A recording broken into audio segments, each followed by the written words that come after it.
Draft Dr. Phil and the smartest man. Keeping it 100. Keep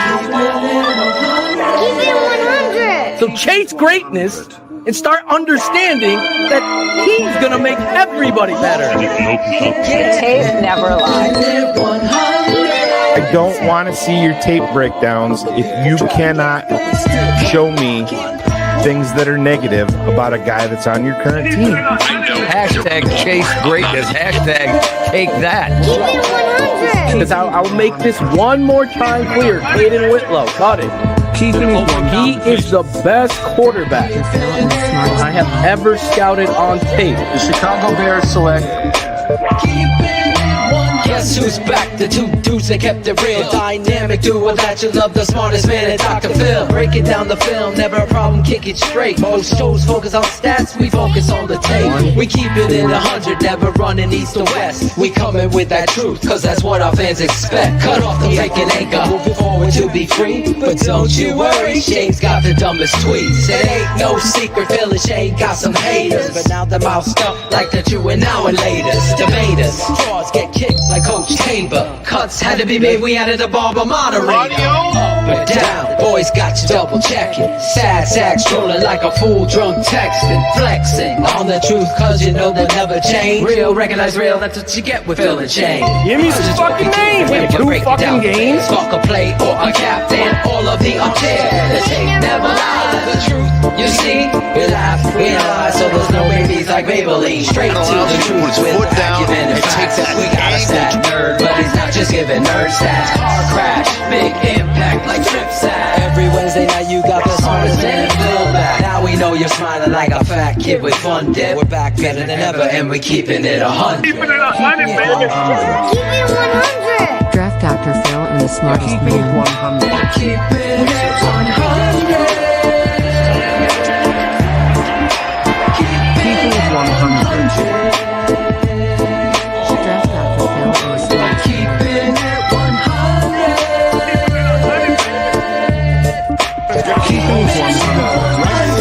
Down there. I don't know if that right foot actually touched the ground. Keep it 100. Keeping it 100. Yeah, exactly. Yo, what is good, TTNL family? It's Wednesday night. Y'all are in the place to be. Of course, we got the big game coming up on Sunday, but never fear. Our guys have plenty of Bear stuff to talk about. I love all. Steph, what are y'all doing? Anyway, without further ado, let me bring in the guys. I love Cherie's mom. I know I'm short. Going to tell you shit in your hat and get the hell off the field. Just putting every drop. I tell you. We got a bigger strip. And there she goes. Another night closer to the Super Bowl. Yeah. Can't fucking wait. My iMac was doing a upload or update rather. Yeah. Loading. How'd that work out for you? Well, it all looks different now. So Yeah. You have Yeah. the hand gestures thing turned off? I hope not. Oh. You never know. Cherie, what's up? Who's gonna win the Super Bowl? Eagles. In my heart, I want it to be the Eagles. Sorry, Shane. I'm not smart. Just for that, I'm sending out an invite right now. What happened? Fly, Eagles, fly. I'm with Cherie. There's just zero shot of cheering for the cheating Chiefs. The cheating Chiefs. Can't do it. The fact that the doggone they coming out trying to make a statement, the refs. What do you mean about? What do you mean we get calls? No, Where did this come from? Yeah, Jason Kelce, Travis Kelce. Why are you guys leaning into this? Yeah. Why are you leaning into it?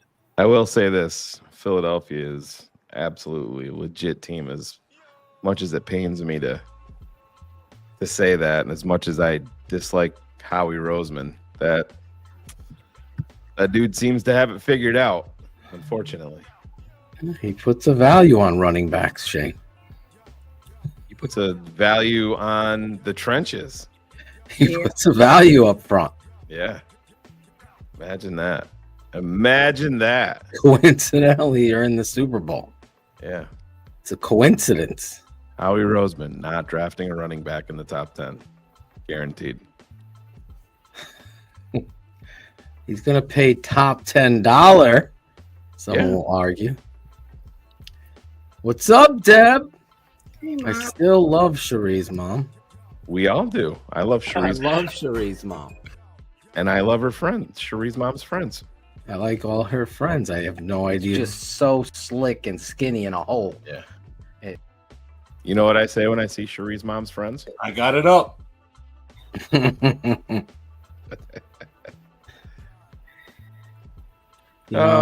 Cherie, what's for dinner tonight? I already ate. I had catfish and grits. Catfish and grits. Probably not on my menu at all. As long as Cherie's happy, I'm happy. In the pre-show banter, I asked Ivan Vargas if he would rather give up cheese or blowjobs. And guess what he picked? I hope he said cheese. He said blowjobs. I couldn't believe it. Oh my God. Yeah, he said blowjobs hurt his jaw. So What a cocksucker. What a cocksucker you are. A piece of shit. Hello. Look at adult actor. the cheese fan over there, Ivan Vargas. Oh, jeez. Sounds about right. Gotta spin the wheel. Spin the wheel. Cherie, when was the last time before tonight that you had catfish and grits? I thought you were going to ask about a I blowjob. haven't had catfish for a long time. Yeah, what? Where's this going? Cherie's mom's watching, for God's sake. Oh, sorry, Miss Franklin. Shrimp and grits I've had more recently. It's been a long time since I had catfish and grits. There you go. I don't I had, think to I've throw, I had ever. to throw Vargas under the bus. I'm like, he's sitting back there, just chilling. I've never. I was eaten- just chilling until that. Nobody knew where the fuck I was going with that. I really did. I didn't. Then you asked Cherie, when was the last time? I'm like, oh, Jesus. Brian Biggs is giving up cheese right away. Yeah. Right away. I think that I've never had catfish in my life. Really? Never ate it. Gosh. Yeah, I've had You, it. Shane? Yeah. Is it good? I have. Yeah. Yeah.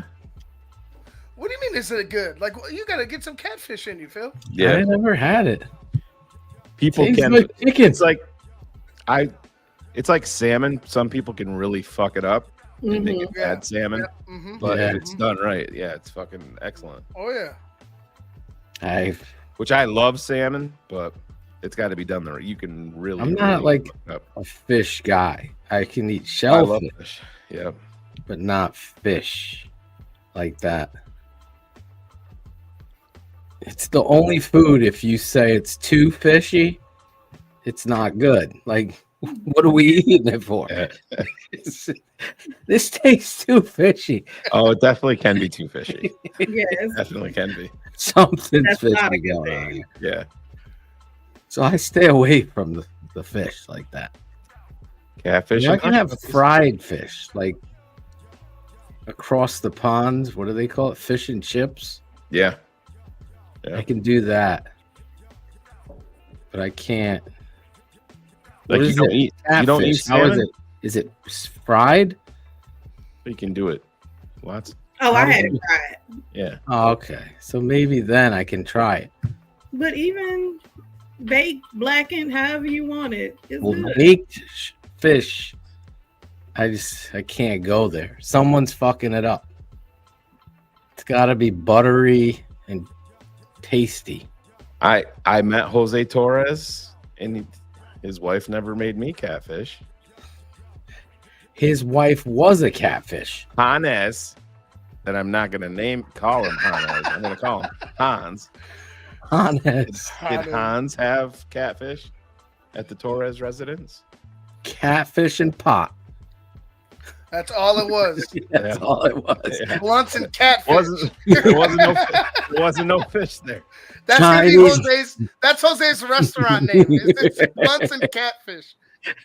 Jose was Blunt ass Riley's cat. Uber on the way home from the bar Saturday night before the game. Jose's turning to Riley, passing the blunt to him. You want to try this yet? How old are you? He's too young for this. 13. Started when I was 7. I started when I was 8. Oh, I can already hear the YouTube comments tomorrow. Guys. Yes. I tuned in for this 3-hour show, and they're talking about cheese and blowjobs and fried catfish. Something's fishy. I have never had shark. I've never had that. No. No. What I about was tricked into it. You've had it? fish? Blow fish. But yeah, they didn't tell me that that's what it was. It didn't taste bad though, but I was still mad. Well, it's always a roll of the dice with the fish. Lucas, not a fan. shark. I caught a sand shark when I was a kid. Yeah. My grandfather cooked that shit up like you wouldn't believe, and it honestly tasted like lobster. I definitely love lobster. That I love. Yeah. Buttered lobster tail, just dipping that shit in the butter's dripping down. See what we have to talk about when our team's not in the playoffs or the Super Bowl. It's so much fun. That's what happens, bro. Yep. Well, we got some new coaches. Yeah. Nothing, anything official yet. The Patriots came out tonight and made their staff official. Yeah, they probably need to get everybody in town and finalized. And you know, you got to remember all these people have lives and everything too, so they're, you know, crossing all the T's and dotting all the I's, and That's part of get the done. job is It's not like these guys aren't picking up used your to. family. Your Not like these guys aren't used to moving around. I mean, right. Our defensive line coach, he's the ultimate lifer. Oh, you look. Is he? What he doesn't? He's not the D line. Or not the D line coach, the linebackers coach. I mean, Him and Bill Johnson, yeah. the two old fuddy-duddies on the staff. Those two guys have been all over everywhere to get coaching. I have not heard the phrase fuddy duddies. Got to put it in the repertoire. That might be the first time it's ever been said in TTNL history. I'm not even gonna lie. Fuddy duddy. That's what they are. We'll have to get Jack on that. We'll have him do an audio scan. See if I don't think fuddy duddy has ever. Three, have you ever uttered the word fuddy duddy in your life? New term for me. Yeah, fuddy duddy. You never heard of the fuddy-duddy? No. Well, it's the opposite of the Diddy party. I can tell you that. Let's hope. The complete opposite. Oh, Man. I just remember seeing Bill Johnson back in the day. Now he's coaching the Chicago Bears. What's his exact title? Defensive assistant? Yeah, he's an assistant. I don't know what the exact title is, but no, man, I look back at it and, you know, Antoine Randall, I don't know if you heard DJ Moore talking about it today, saying that Antoine Randall called DJ Moore, you know, personally and talked to him, and No. DJ is ready to, you know, put the helmet on and get to work today. after talking to Randall L. And I think that that's a huge thing right there. A phone call and kind of breaking the ice and setting the tone in February right now with these guys. And I think it's a big deal, man. I don't think a lot of that was happening with this previous staff. And I think the Bears need DJ more, just like, Caleb does and Roma Dunze does. It's going to be a big part of this. And I think Antoine Randall is going to be a very, very good thing for this Bears franchise moving forward. I really do. Yeah, he's up there with Al Harris. Yep. Obviously, Declan Doyle, first-time OC. His job is going to be mandated to organizing clips, preparation, practice, and all of that stuff, not the play caller, where Antoine Randall L's position on the team as a former player, communicator, assistant head coach in the title. Yeah. That's big too. And like you said, man, him being a former player and living it, and he's played in the big game. He's made big plays, in the Super Bowl. That stuff matters to players. You hear it, and I'm not saying that they're going to disrespect coaches if they didn't play, but it comes across different when a guy has been there and done that. What happened to our background there for a second? Did you do that? Cherie was trying to Cherie. See how she is. Cheese or the other thing. I don't know what was. Cherie's jaw don't hurt, does it, Cherie? She's acting like an old fuddy-duddy back there. I tell you. But no, I think it's and Rauschar, is that how you say the offensive line coach? Yeah, Brandon Thorne. I know Ryan Cox was sharing some old tweets about him. Brandon Thorne talking about the Bears' new offensive line coach, and he put him in top 5 offensive line coaches that you can have. Who put him there? Brandon Thorne. He's an offensive line guy. He does a lot of work with Duke Manyweather, and we'll talk to Olin. Well, should we break that news? Yes, you might as well transition to that.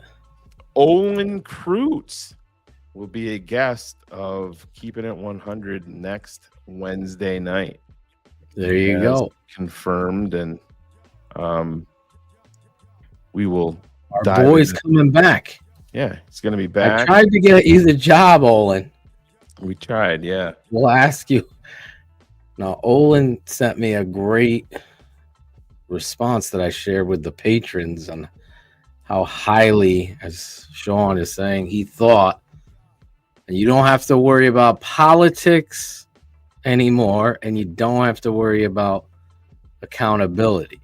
And he's going to go in depth on that. When Olin, like Sean says, is giving a thumbs up, I don't know who Brandon Thorne is, but yeah, I know who Olin Kreutz is. He's a big-time O-line guy. He does the, like I said, he works with Duke Manyweather, and they have So he's a good dude. You approve of him? Oh, yeah. Yep. Okay. Great follow on Twitter. Tone needs to be better. I subscribe to his Substack, and yeah, he's definitely locked in when it comes to offensive line play, and puts a lot of time and effort into it. So if you want to dive into the offensive line, he's definitely a guy that you should be following, and the information that he puts out is very, very impressive. And I know Olin knows him, so we'll dive into that a little bit next week with him. Yeah, it's going to be important to get Olin's view on this, because to me, honestly, if you're a fan of this network, you know how highly I think of Olin and his ability to analyze people as they step into the room, football people. And he's been around the Bears organization, so he has a firsthand look at how it was and how it's going now. So I want to hear his thoughts on Ryan Poles and the coaching staff. I know he was very excited about Ben Johnson, and he'll get into all of that stuff with us. We've had shoe salesmen as coaches. I want to go back to Declan Doyle. I talked to you as a head coach. It's so important. This is where I really was hoping David Shaw, only because I know how many years he's been in football. But you're the head coach and you decide I'm the play caller. Now you got to have someone you trust up in the booth, emphatically, knowing your identity, knowing your thoughts and the game plan thoroughly and what you're teaching. So when you're on the sideline and you're in the whole flow of the game, there's got to be someone up there that could say, hey Phil, every time you go 2 tight ends, they're giving us this. You got to go and motion across, whatever it is. And now, okay, I got you. Now it's a team thing. You got to have, that's why it's so important. I saw the Patriots staff released tonight, and there's a statement, and the first or second sentence, if you go look at it, it's Mike Vrabel talking about loyalty. Like, if you are surrounded by me first guys, they're looking for jobs, and that's why these rosters get turned over, these coaching staffs get turned over. There's a lot of guys that aren't very good football coaches and teachers, and they're hired as friends. And then B, there's a lot of guys that are looking to better themselves by stabbing you in the back. So you got to be careful of that. And that's why it's going to be interesting to see who this staff, how it formulates in training camp. Is it all yes men? Is there a debate? Is there a whole tribe of thought? How do they handle, the physicality of training camp? They're going to be worried about Sean Stewart's phone in the stands, or are we going to be worried about blocking the 3 technique? Are they going to be worried about Chris Foster's fat fucking cunt mother eating all the food at the concession stand? Probably not. Would she like cheese or a blowjob? Well, his mother's got a dick, so she can knock them both out. Foster comes in every week.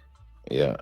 You've made it when you have Chris the Troll Foster. Oh man, can you imagine how pissed off he is right now that he can't get his point? Now he's got to wait for a Chicago Bears press conference to badmouth TTNL because his mother's a useless fucking bag of shit. And he's just mad about it. It's fucking great. Maybe his dad didn't teach him right.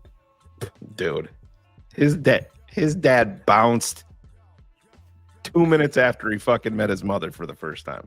Guaranteed. I'm out. Jeez.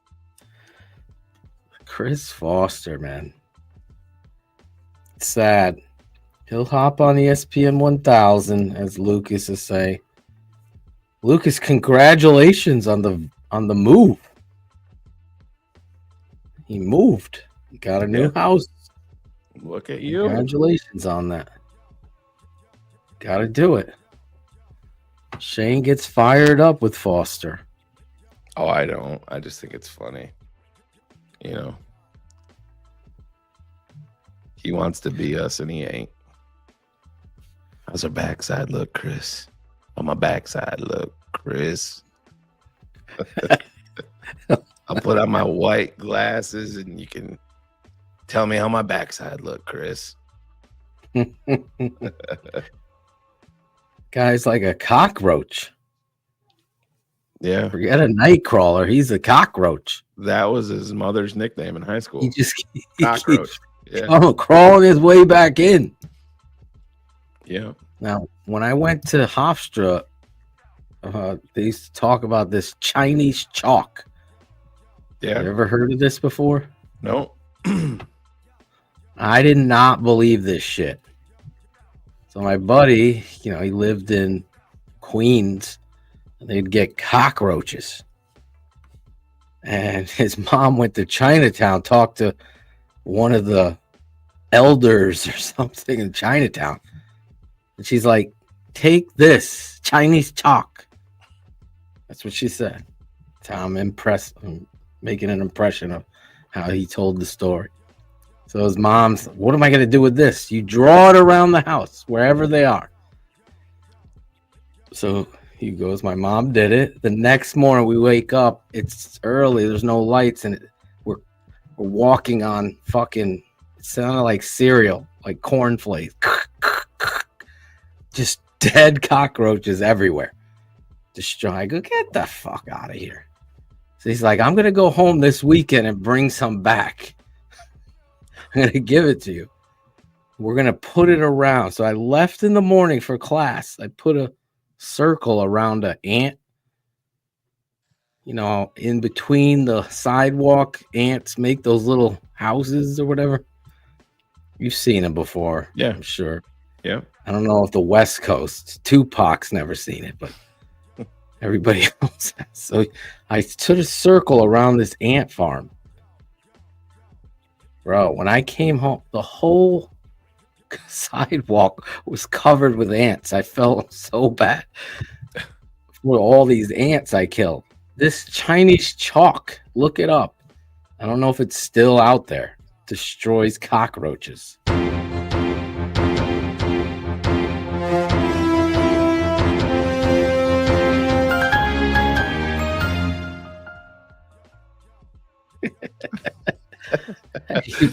We get the Chinese chalk around Chris Foster. We're all set. There we go. 7 minutes later, the story is finally over. Just brought me back. Oh, it's illegal. Bullet said. Yeah, that's why they sold it in Chinatown. I've never saw anything like it. Took out the whole ant. It looked like a straight black sidewalk. It was all dead ants. Yeah. No, I hear you, man. Chris Foster's Don Burr. Well, anyway, Declan will be up in the booth, and they have to build that relationship. Him and my guy Ben Johnson. That's where these interviews were so important. Yeah, I think he saw a lot of himself. I've heard, a couple other people say the same thing. I think he saw a lot of himself in Declan Doyle, a young guy getting his start. I know Ben did that, started out in Miami. And I have no issue with it. And I understood the allure of David Shaw. I got it. But I think that there is probably a little bit more of a respect level there for David Shaw, and not really just being a do this, go do that. No, I think you're right. Yeah. So I think that's where he could be more of a, not that it is, but it's more of a gopher. Go get me this, do this. I need this. And this guy's a go-getter and go after it. So he'll be. Is there one guy that just got back on camera back there? Can you please stand up? Oh, you want me to stand There up? it is. Yeah. Wait a minute. I got to get a picture. Are you trying to check? I don't want you to check out my backside, all right? All right. Check out your All right? back. I don't want you checking out my backside, you weirdo. Stand up All right. though, so I can see it. Oh, you like this old thing? It's a whole lot of. It's a whole lot of. It's a Little whole cars. lot of. Had it for years. Had it for years. Cars keys. I'm sending out a text message right now, and I bet you can guess who I'm sending it to. But Ivan, did you hear the breaking news that might be very good news for Ivan Vargas? What's that? Are we not building in Chicago? Are we going to Arlington No, Heights? it's nothing to do with the stadium. But I believe it was Drew Black that stumbled upon this before anybody else did. Our patron, if you go on NFLshop.com and try to customize a Chicago Bears jersey with the name Williams on the back and make it number 13, you cannot do it. But I did, motherfuckers. You know Right. why? Because I'm a smart. I fucked up. I totally fucked up. Like I honestly, I don't know. Drew, so I'm sitting there giving you credit for this to my wife. I don't know if he will. Like, Yep. Shane is always figuring these fucking things out. But they did the Drew same. Black. Yeah, Drew Black was he shared it on Patreon last night. There it is. Yep. So Drew, I gotta tell Steph that you did it. they did the same thing pre-draft with Caleb in number 18, but you can.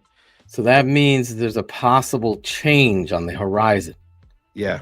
Now, Yep. does my son Tate get another jersey? Just NFL Shop does do trade in? Yeah, they'll give you some sort of a discount towards that, or if your favorite player gets traded or whatever like that. But not saying that it's set in stone, but it is kind of fishy because the way that works, Caleb has to buy all the 18s back that the NFL has produced. The number 18 Caleb Williams jerseys that they've pre-done, the player is on the hook for those. So it's going to be a sizable, financial, which I know he's got a ton of money, so it's not a big deal. But someone still, banned him. I was gonna bring him on the show. There's no need for that nonsense. Well, I didn't even see what he said. Doesn't matter. Oh, Sad. Our buddy Adam Rank talked to my guy. Hard worker is somebody who doesn't expect anything less than free. What are the Bears getting in Ben Johnson? They getting a perfectionist. A hard worker is somebody who doesn't expect anything less than free. There you go. That's what he told me. Adam Rank at the Super Bowl, our buddy. Cars just texted me back. All it says is I'm suing.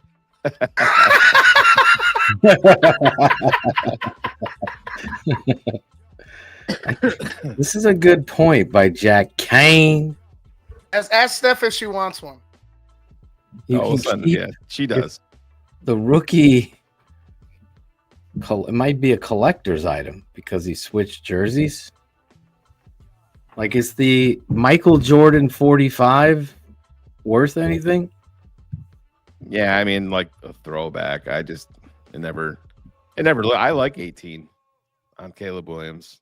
I'm perfectly fine if he stayed there, but it is what it is, and who knows? We'll see. But like I said, they did the same thing pre-draft, and you can go there and you can make a Phil Latoshan 13 jersey or a Shane Marsaw 13 jersey or a DJ Moore 13 jersey. You cannot do about this before the draft. You can't do it for Williams. It literally says that they cannot customize it that way. So that to me, my buddy Tom Williams can't get his jersey. What's that? Yeah, no, yeah. Even if it's your own, Williams is a pretty common name. Yeah. Son of a. Yep, but can't do it. I mean, I can actually bring it up here and show you what it showed you. I believe you. Yeah, it's even if you go to the Bears Pro Shop, you can't do it. So that's very likely on the horizon. My guess would be, yeah. Drew Black, shout out to you. Yep. My guess would be, yeah, that's going to happen. And I had heard through the grapevine that was something that Roma Dunze was definitely debating about was switching jersey numbers, but I know he was 16, I think, when he first got to Washington, and he was number 4 in high school. Rome was. So And then he wore number 1.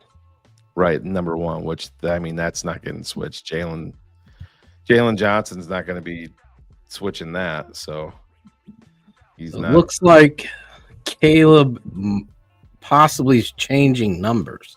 Yeah.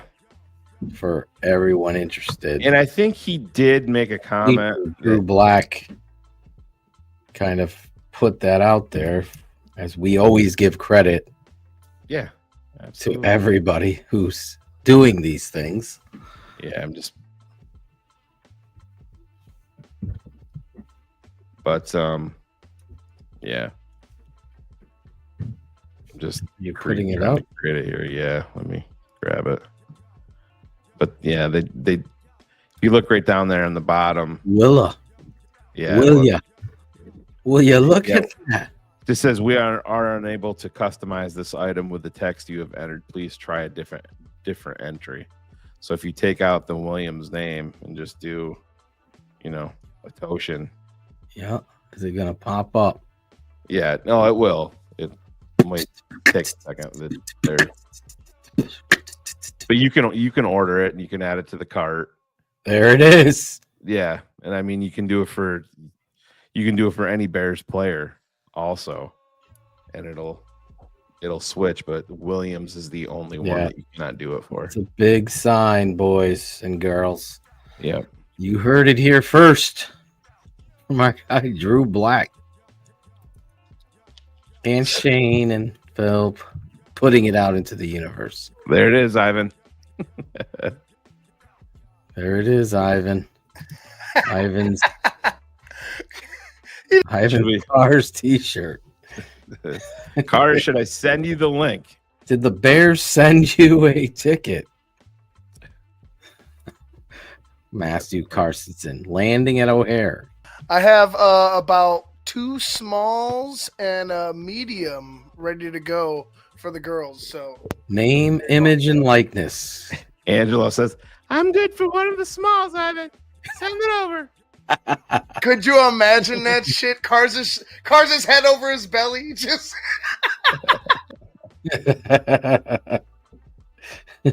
Oh shit, that's funny. Oh, so holy shit! Just a second, I got to bring my guy Ivan back out here. Ivan, yeah. Breaking news that we didn't think that we would hear tonight: the Chicago Bulls have just finalized a contract extension with point guard Lonzo Ball. I don't know why am I on the air again? I'm upset. I'm upset that you brought me on for this nonsense, Shane. You just want to piss me off tonight. No, dude, I'm a Bulls fan. Shane, you started off with the whole dick sucking thing, which is clever. I give you that. But why are you going to come over here and hurt my feelings for real? This is fucking ridiculous. I hate the Bulls. I'm sorry. I love them and I hate them. They suck. Oh, I don't get it. I don't fucking get it. That's why I don't watch the NBA. Yeah. That's why I don't watch the NBA. I got the Bulls game on right now. I don't. Come on, AK. Come on, Acme. Do better. Do something. For Christ's sake.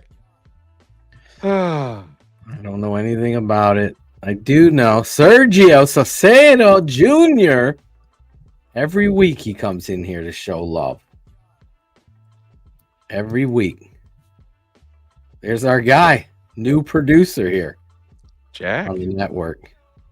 Yeah, Can we you got say his last name correctly. Jaskowiak. Yes. Yeah. Jaskowiak. Yeah. Is that Polish? That is no copyright Jack. That's what I call him.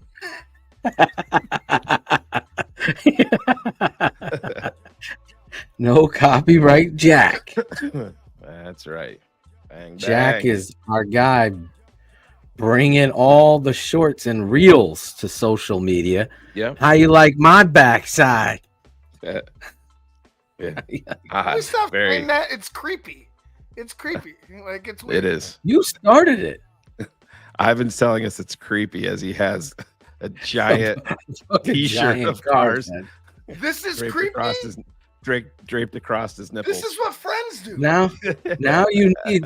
Why didn't you put the freaking flag where he's a lord? Yeah, he's a lord. Lord So you put Hans. Lord Hans. You get the flag of the country, You know what? and then you get TTNL over here on You the gotta other give me side. some time, Phil. I'm just getting back Yes. into things. Thank you. Appreciate That's it. a hot corn planter. Will be the first one buying that. Crazy. What country was he from? Lord Hans? Yeah. Sweden? Wallingford? Sweden? Are you talking about our Hans? Like Hans from Germany? Are you Oh.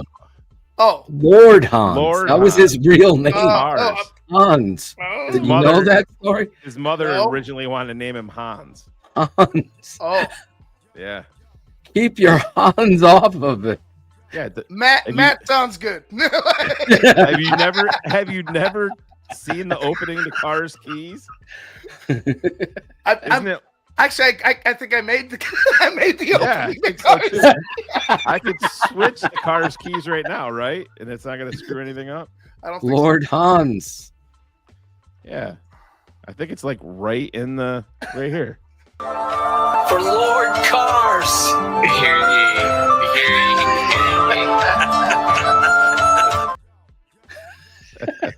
Hear ye, hear ye. Hear ye, hear ye. Hear ye, hear ye. If you listen closely, you can hear him MFing us as he's driving from O'Hare. He's getting in an Uber. Tell him to sue these nuts, motherfucker. Guy's like, can I hook up to your Bluetooth? Yeah. These fucks are busting my balls. Oh my god. The Uber. Cars Keys. Thursday nights here at TTNL.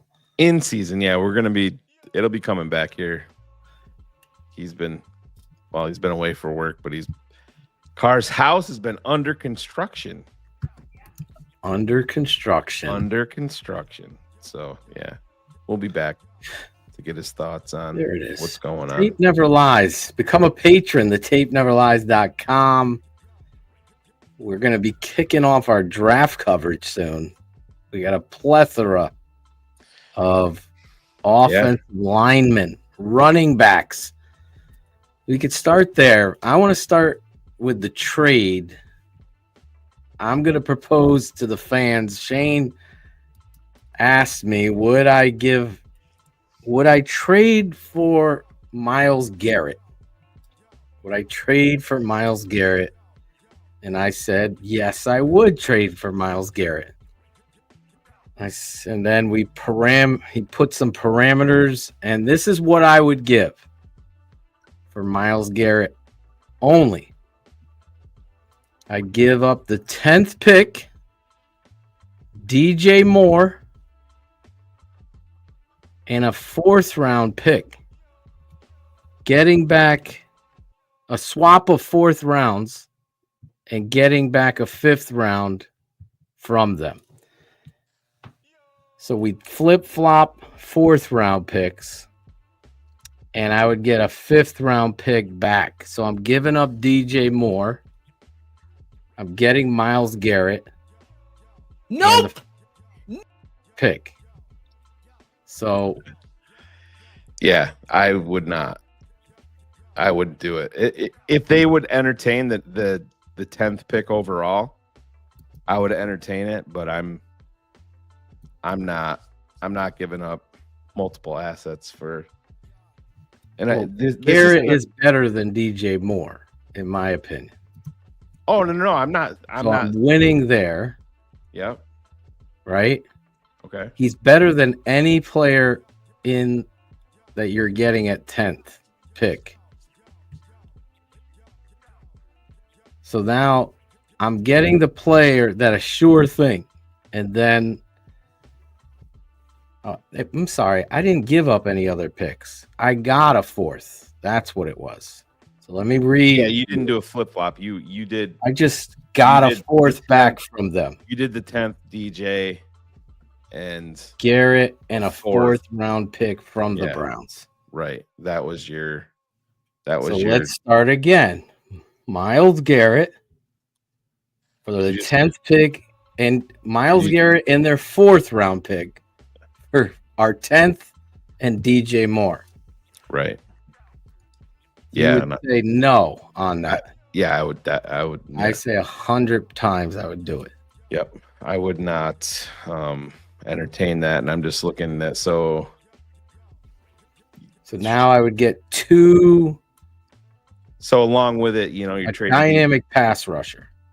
You're Let's also not forget DJ Moore, his antics last year. Ivan was ready to trade him in the middle of the fucking season. I get it, but I could trade him. I could see him getting traded because of that bullshit. But to go after Myles Garrett right here in the draft, I don't think Myles Garrett and I hear you, Phil. Like the trade, if we want to trade him, he wants to come here.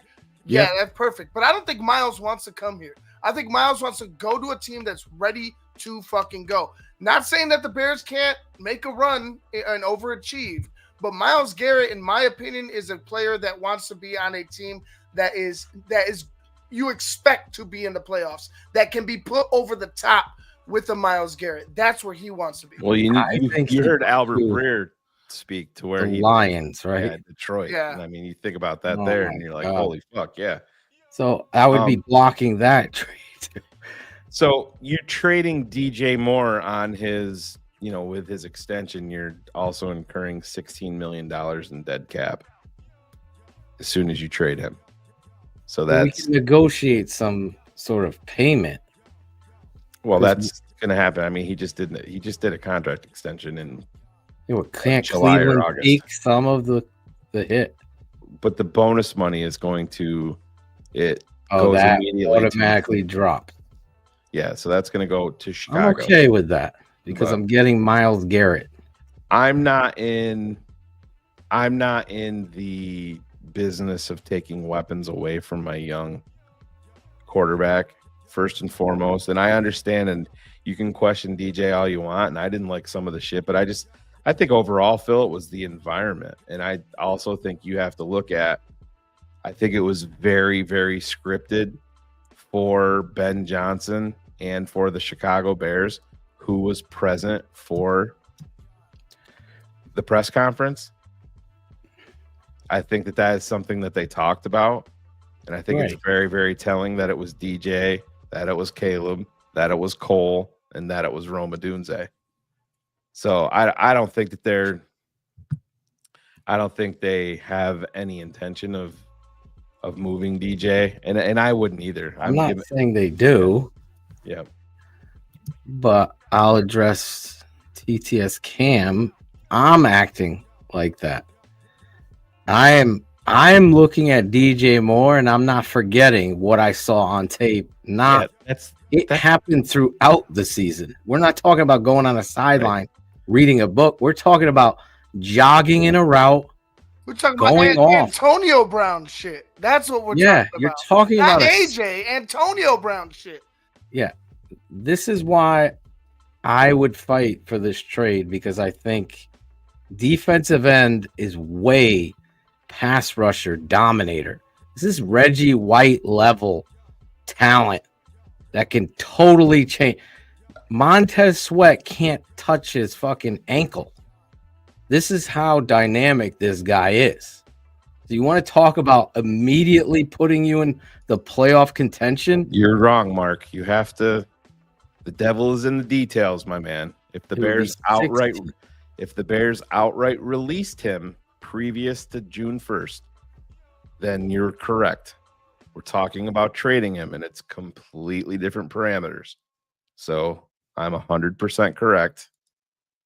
It'll be 16 million. I'm willing to take that hit. Trade him pre-June 1st. The dead cap is 16 million. See, I'm not talking about his expressions, Kenny. I'm talking about the tape of his effort, not blocking, not sprinting through a route. When you have a levels concept, and I showed it with Cole Kmet, and I showed it with DJ Moore. When you have a levels concept and you're not doing your job in the route sprinting, now you've created coverage and you've brought it all together because you're not doing the clear out. So when it wasn't going to you, you weren't. And again, maybe he has a wake up moment, but the holy trinity of football, we need offensive line, we need D line. There ain't no better defensive football player right now in the NFL. So DJ could get the fucking step in for me if I'm bringing in this game-changing pass rusher that changes the whole dynamic of your defense. Based on what I'm getting and giving, I'm giving them the 10th. I'm giving them DJ Moore, and I'm getting Myles Garrett in a 4th-round pick that I'll look and find a running back there in the 4th round or a receiver, another receiver. But I would do it. He's too good of a football player. Yeah, and Kenny, the difference with Keenan Allen is Keenan is an unrestricted free agent that's going to want to get paid again, and I just don't think he fits the blueprint or the mold that Ben Johnson wants, and he's also I don't think he's gonna be interested at all in taking any sizable pay cut. You can't go out and give this dude 20 plus million at 33 years old. Can't do it. So I let Keenan walk unless he wants to come back at a number that is team friendly, and even then I think that the Bears have turned the page. I think that they're looking for more explosive players. Oh my God. So, yeah. What are you talking about? What world do you live in? He is. I don't know why. He's the best player, defensive football player in the NFL. He plays on a shitty Browns team. He's worth every bit of the 10th overall pick. It's not even. Yeah, I would entertain that, but I think that there's going to be teams like Detroit doesn't give two shits if they're giving up their first rounder for Myles Garrett. They haven't been built that way, but someone's going to give like would a team like Green Bay do it? They were involved in the Khalil Mack. Oh my God. You know, a team like Philly, a team like Washington. Washington's got a ton of cap room. Jesus. So I don't think it's going to happen here in Chicago. I really don't, and I wouldn't be. Here's a little nugget too. I'm going to play Drew Black. Our new defensive line coach has a very good relationship with Myles Garrett from back when he coached with the Browns. This comes from a very good, reliable source. Right. Is it coincidence that this guy gets hired? I don't know, but I'm just saying. I just don't think that the Bears are there yet either, Phil. And this is my overall arching theme out of all of this. I have a chance. And listen, I understand the draft is a crapshoot and you don't know how guys are going to adjust once they get paid. I mean, a lot of these guys that are getting drafted up high have been paid now with NIL, but my blueprint, and we're going to, I know, talk about this a little bit tonight and share a little bit more with our patrons as we move forward. My blueprint, the way that I would attack free agency and then go into the draft, I want the young core here with, I think that the Bears can make a massive dent in their needs with big time talent. They have to prove it. I get it. But it's just, dude, you have 10, 39, 41, and what, 70, 71? Listen, I just want to say this. Myles Garrett. Oh, I'm not. Not to you, to fans. Myles Garrett is what you're trying to find every time you step to the podium in the draft. It's quarterback, pass rusher. No fucking other. Bears have needs on the offensive line. They have huge need for pass rusher too. Sure. Myles Garrett is the best one. I know someone said he was pushing He has to be triple teamed half the time. The tape doesn't lie. It never does on this. And Cleveland's not playing from ahead very often either. Don't forget. Exactly. So. Well, this dude can honestly, I mean, you talk about a division.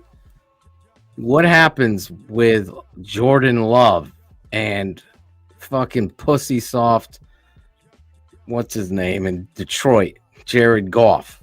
This dude coming off the edge. And the other thing I want to put into this, like, you're talking about cap. He's going to eat up cap. The cap goes up every fucking time. Not worried about the fucking cap. Stop. You just said he's not worth the 10th pick. Now he's eating up cap. No. The other thing about this football player that can't be measured, go watch the AFC North Hard Knocks. The guy is a football-loving leader. Me and Shane were talking. We have no fucking alpha. Not fucking one filthy animal on this fucking football team that'll bite ankles and kneecaps off. We got zero. So not Phil, one. This is what you have to you've heard me talk about 4D chess and thinking ahead. And this is what I think it might have been Kevin Fishbane brought this up, and this is kind of what I was, alluding to. You and I were talking about stuff. If Cleveland is smart and if Cleveland grants him his wish and trades him, if I'm running Cleveland, I'm dead set on trading him. I'm trading him before the draft so I can get draft picks in this draft. But if that does not work out and he's still a Cleveland Brown after the draft, then I'm more aggressive if I'm Chicago. Because then you're talking about your 2026 pick, and you've already used your assets for this past draft. So those guys are already Bears. So then you'd be looking more towards 2026 or 2027 to give up stuff for Myles Garrett. And then you add him to the high value assets that you just used in the top of the draft. Much like the Bears did with Khalil Mack. You remember they drafted Roquan Smith up high in that same year, but they got Khalil Mack in September that year. So if he's still in the middle of training camp, they started opening day at a game. Yeah, yes, it's worth the cost. There's not one play. This guy would come into the locker room, fuck you, Logan, and your Jack Sanborn bullshit. Guy couldn't clean his fucking cock and balls with a fucking paintbrush. It's fucking the dumbest shit. This guy is a game-wrecking machine. He's a leader and an alpha that will make other players around him, Jervon Dexter, sweat. Jalen Johnson running his mouth. You say this motherfucker will take Tyreek Stevenson, throw him off the field himself. We have none of those guys. None. Jack ain't saying shit. Jack was quiet as a fucking mouse. All of them were. No shot at Jack, but just stop. So that price of getting a fucking dynamic athlete, when I'm a coach, I put a priority on. I'll get you a fucking guard in the second round. I'll get you a tackle. I'll get you a receiver. I'll get you a running back. Pass rusher, that's a little harder. You take a couple of rolls of the dice with a high-end athlete, high ceiling, like Mike Green. I love Mike Green from Marshall. He's probably worked his way into the first round now, without a doubt. Oh, yeah. Secrets out. Fanboys are fucking crunching tape with Swifty. Well, that too. It's just like you and I talked about James Pierce. I mean, I always laugh when people are like, "Oh yeah, you can get a guy like Pierce in round 2," and I'm like, "Yeah, no, He's going in round 1. Give it 2 or 3 weeks, and everybody's going to be mocking James Pierce to the Chicago Bears at 10. That's just the way that's going to go. Exactly. My final point here is stop. We're not at the right time. Yeah. Anytime's the right time to get an elite level pass rusher. And I'm just giving up the 10th and DJ Moore. I'm getting you Garrett and a 4th round pick back. You fucking kidding me? Anybody saying they wouldn't do it like that is, I don't even know what to tell you. DJ Moore is a malcontent. You show your true colors once. It's like that girl that cheats on you one time. You don't think she's doing it again? She's not. She's a nice girl. No.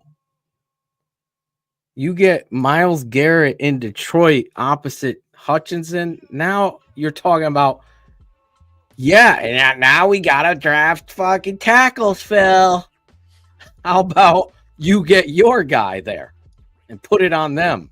They already got their fucking tackles. We've had Ryan Poles, and this is where I have an issue with Poles. Me and Shane, like, go down the roster. There's not one of those guys. There's not a Khalil Mack. There's not an Akeem Hicks. No. There's not a Brian Urlacher, an Olin Kreutz. There's no alpha that says this is the shut the fuck up and listen to coach. I think you're going to get one this year just by process of him being here another year. I think Caleb becomes that. I think he's going to be more well suited for that role going into year 2. It's hard for you to come in as an alpha in the locker room as a rookie quarterback. Sorry, I gotta put these up, Sheree, as they come. Who's he throwing to?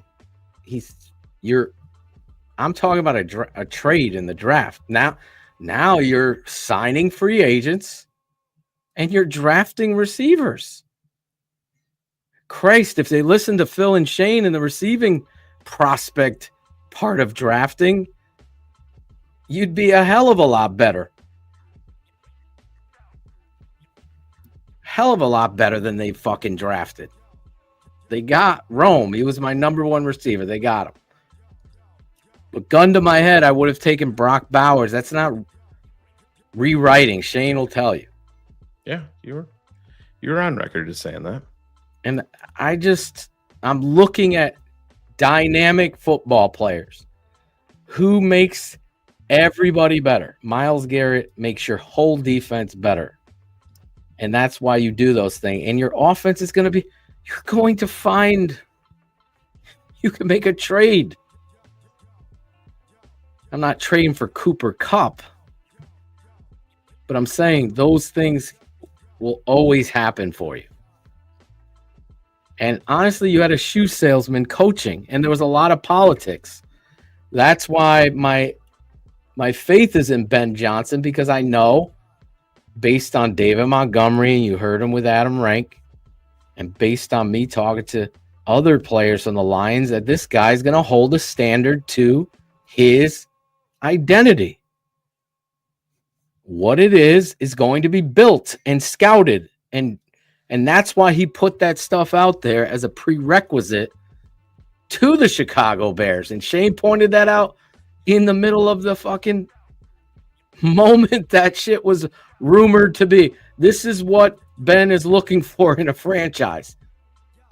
And then Rick Smith comes out and says that was basically exactly. Well, that's the thing. Everybody just gets so caught up in everything, and patience is just pushed out the fucking window. And everybody has heard me say over and over and over again on TTNL that this is a fucking poker game.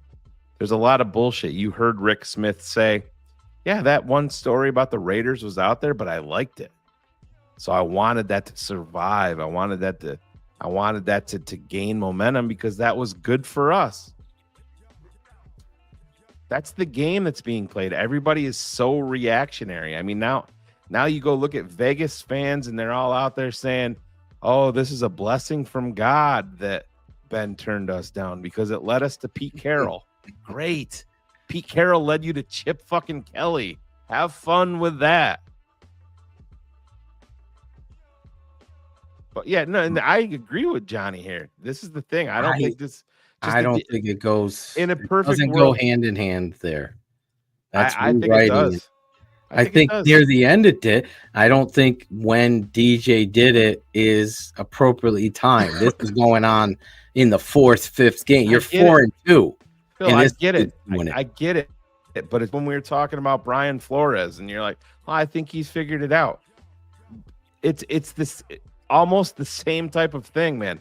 DJ, I'm not calling DJ a team fucking cancer. He's had shitty quarterbacks for almost every stop of his career. And I'm not calling Caleb that. And he had a fantastic year with Justin Fields. He signed the extension, had all of that going on, big year, and they weren't on the same page. And we both know these guys knew the fucking coaching staff was fucked. They knew Waldron was a fraud in OTAs. They went to the GM about it in fucking training camp in week 1. Right. That shit is going to frustrate anybody. You're going to lose your fucking cool and get pissed off. And then you got a rookie quarterback that's going to be, not saying that Caleb was an issue, but yeah, there was shit that Caleb didn't do right. There was shit that DJ didn't do right. But I am not writing DJ Moore off at all. I'm not going to write him off. I think he's a movable piece. And I've been around football for a long time, and I do treat it like there's a level of love of the game that DJ Moore crossed the line for me. You committed the football mortal sin, and you put lackadaisical energy and effort on the field. Don't give a fuck that everybody else did it. You're supposed to be DJ Moore. I didn't even see that shit coming. So that's why I could say I can remove myself of him. I get it. Because it's a valued piece that another team would have, and I'm getting a premier. I never have to worry about that guy. And I don't think, honestly, I don't think that Cleveland would put that much value into DJ Moore because they want. I don't know either. They want draft compensation is what they want. That's going to be the overriding reach of what they're looking for is draft picks because they've blown their wad literally on fucking trying to massage the Deshaun Watson trade. And they free up a lot of space trading Garrett out of there with their I'd cap. have to look at his deal. I don't think anybody values Cole Kmet. This is what I was worried about with Kmet. He started to shine and then he disappeared. And yeah, everybody's calling him out. Everybody is. So I'm not going to pile on, but I know where I've stood with Cole Kmet, and everybody and their brother know. I just don't think. I think DJ Moore is a talented, tough receiver and great run after the catch guy. He even played in the backfield, showing me vision, better run vision than fucking Swift. Yeah, so so if they trade, I'm just looking here. So this is what plays into the picture that I was painting for you guys. If Cleveland trades him pre-June 1st, the dead cap number for Myles Garrett is $36.2 million.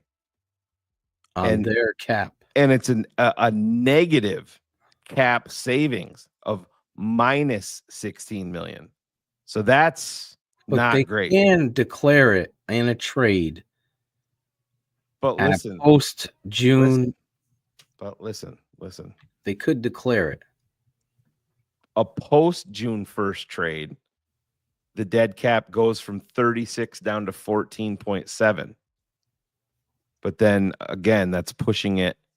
You're pushing a dead cap of 21 million into Well, 2026. They would save some money. And the savings would be almost 5 million. So that would be the benefit there. And that's never listen to Logan. Listen to me.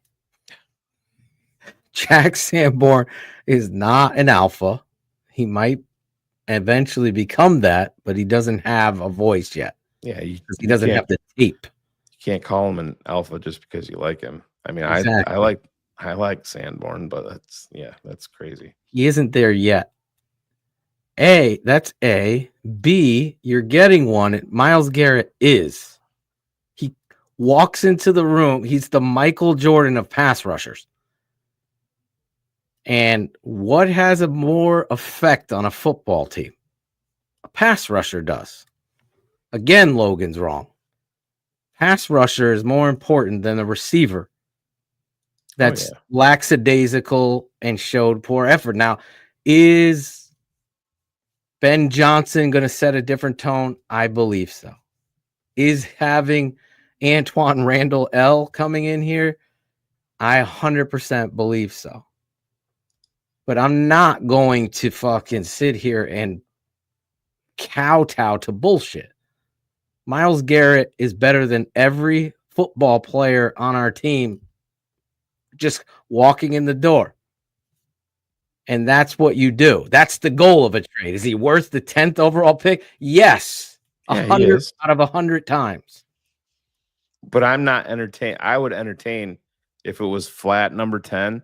And there's not a lot of teams in the top 10 that are going to be in the Myles Garrett sweepstakes, I should say. But I'm not, like, if they're expecting the Khalil Mack, 2-1s. Not doing it. That's why the DJ Moore thing to me lines up. Because you're rooting, but that lines up for you, Phil. I don't think Cleveland. For me, that's what I'm saying. But I don't think Cleveland.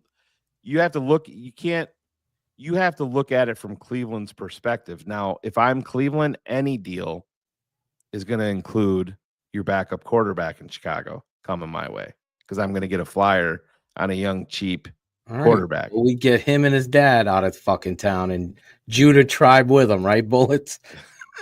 Judah Tribe. But that's what I'm saying. You have to look. I'll throw him in there. Yeah. I don't think Cleveland looks at DJ Moore as that's a. But I'm giving you the 10th. Listen, Cleveland fucking. I don't know how the Jets are talking to their fucking 17-year-old about Madden rankings. I don't know what Cleveland does either. Is he even 17? I think so. He's younger than that, isn't he? Look it up, Sheree. Johnson's son over in Johnson's Jets. son. Woody Johnson's son. He's got some weird name like Buck. But I mean, I don't know how they rank, but I know Adam Schefter, Ian Rappaport will say. Breaking news out of Chicago and Cleveland. The Bears are sending Pro Bowl wide receiver DJ Moore in their 10th pick for Pro Bowl all-pro pass rusher Garrett Wilson in the 10th. And Myles Garrett, not Myles Garrett. Myles Garrett. What? Get your fucking t-shirt back on.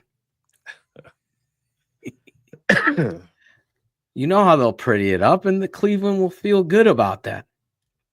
Yeah, who are the receivers in Cleveland? I have no idea who is even there. My boy Donovan Peoples-Jones is gone. Yeah, he's bounced back around. on the Lions. No, I think he went someplace else, didn't he? Too. Woody Johnson's son, Brick Johnson. Brick by brick. brick by brick. Dumb as a sack of bricks. That's what he is. So they have Jerry Judy, Jerry Jamari Jeudy. Thrash, Cedric Tillman, Cedric Elijah Moore. Tillman was in my top 5 receivers. That kid's he's a He's good. NIR. But I know he got it's- hurt. He's a good receiver, but DJ Moore makes your receiving core better over there. You could sell it. 100%. And we'll add Tyson Bagent. We'll add Tyson. Yeah, I'm standing pat, and I'm gonna roll the dice and see if he's available after the draft, and then if need be, I can double back and make a move. But I feel like I said, I don't think me sharing my blueprint here now, like 3 guys that I'm coming out swinging for in free agency, and I mean, I think everybody knows I think you've already shared it, and people have stolen it, and Sports Mockery has stolen it. Yeah, you go get Trey Smith, you go get Milton Williams from Philly, and then you definitely talk. I'm going to a certain extent with Drew Dahlman. You know, he's not gonna be a Trey Smith type, you know, that I'm willing to break the bank for. But if you come away with those 3 in free agency, and listen, that's gonna be expensive. Trey Smith is gonna be out, you know. What did the Fuck you, bullets. fuck you bullets? But you're talking 22, anywhere from 23 to 25 million a year for a guard. And you know what? Yeah, what did Hunt get with Miami? He was the one who set the From bar. Miami to Carolina. Yeah, he went from Miami to Carolina. Well, and then the guard from the Falcons. He re-signed. Yeah, and he's getting like 21 million. So you're going to be up in the 23 to 25 range, and he's 26 years old. So, but you go out and get a Milton Williams, a defensive tackle. I'm down with that plan. I've been down with that plan from the beginning. Yep. I'm okay. And then if But if I made the trade on top of it, it's like a home run off season. But anyway. But yeah, so we talked about Myles Garrett, but with that, you come away with 2 out of those 3. And guys, I think you can come away with all 3. They can definitely come away with 7 guys. It's like how you structure the front end of the deal and push things back. You just have a new head coach. Yeah, and so stop with your cap number. It's 25 million. That's 25 and 23. No, okay, it's all how it's all how it's set up. And this is a name, and it would only be 5 versus the cap. The 2018 year 1. The 2018 draft, Josh Sweat would have been a Bear if I was drafting. Instead, we fucking drafted Joel Iyiegbuniwe in round 4. Oh my God. But anyways, Josh Sweat is a nice player that you're going to have to pay a premium price for. He's a 7, 8, 9 sack guy that you're going to be paying a premium price for. Listen, much like we did, Montez Sweat is not an elite pass rusher. He's just not. He's not Myles Garrett. No. He's very, very good, but I put Josh Sweat at a tier below Montez Sweat. Montez Sweat is going to get, or Josh Sweat, to me, I'm not. I'll go get my other guy. Ladder. I'll go get my guy in the draft, my pass rusher. That's a good ladder of comparison. But you add Milton Williams to the interior of this defensive line with Jervon Dexter and Andrew Billings, who's probably going into his last year of his contract that I believe coming up, and his, obviously was a huge hole. You come away with Trey Smith, Drew Dahlman, and Milton Williams in this free agency. Your fucking draft is wide open. You can go get the best pass rusher available at 10. And then at 39, you can take the best interior offensive lineman. You could take the best tackle. You could take another pass rusher. I was just gonna say that. Right. But don't forget, then you still have 41. You still have 41. I want young, high upside depth on this defensive line. And this offensive line, I think you can transform because, listen, your worst case scenario, say you go sign Trey Smith and Drew Dahlman. So then you have a glaring hole at left guard. Who's gonna play there? So we don't know. We have some options. That also Bring gives you James Daniels back. Or you leave it for the draft, Phil. And you Mekhi get high Becton. Mekhi Becton. Well, I don't think that they're going to sign that many guys in free agency, but I mean that's another name. But you can get a left guard. You can get a left guard at 39. You can get one at 41. So one of the fans asked about the left tackle from the Ravens. I'm just trying. I wanted to Stanley. Yeah, I love the dude. Right, but he's got some massive medical red flags. He played all 16 last year, right? I don't know. I didn't look it up, but he's got medical concerns. But back to my point, though, is you just have so many. You can come away with this fucking draft, and you're not even into the fuck. Just at 10, 39, and 41 in your free agency, you can add massive amounts of talent to the defense and offensive lines. Then at 41, Phil, what if you fill your holes that way of the guys that I just talked about, and then Judkins is fucking staring at you? I love that guy. At 41. Or my guy from Iowa, Caleb. And Eddie George. Probably not the best day for him to be saying the shit that he did, which it was nice hearing some inside info about the Chicago Bears, but come on, bro. Shut the fuck up. Waiting for Ivan to make this fucking t-shirt. What is he doing? He was being interviewed, and they were asking him about his interview in Chicago, and he said that Bears were asking I was there, and he goes, "Oh yeah, Travion Henderson and Quinshon Judkins are definitely on their board of guys that they're looking at." Yeah, you probably shouldn't go on a fucking podcast. And we need a draft Dr. Phil fuck a cap t-shirt of TTNL, and we need don't go gun on 4th and 1 t-shirt. That's a TTNL staple, Ivan. It rhymes too. Don't go gun on 4th and 1. I have a graphic for you. I'll fucking send it to you. We need like the presidential t-shirts that'll say, Etoshin and Marsaw. Oh, I love that.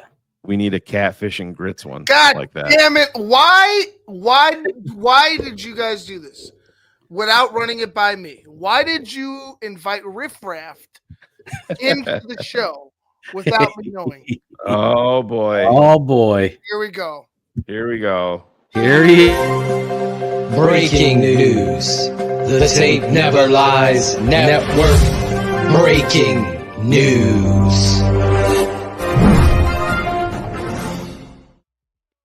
Look at this guy all dressed up. Are you in New Orleans? All right, so listen.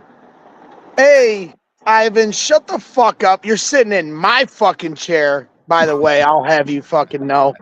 So do your fucking job and click the fucking buttons and shut your mouth.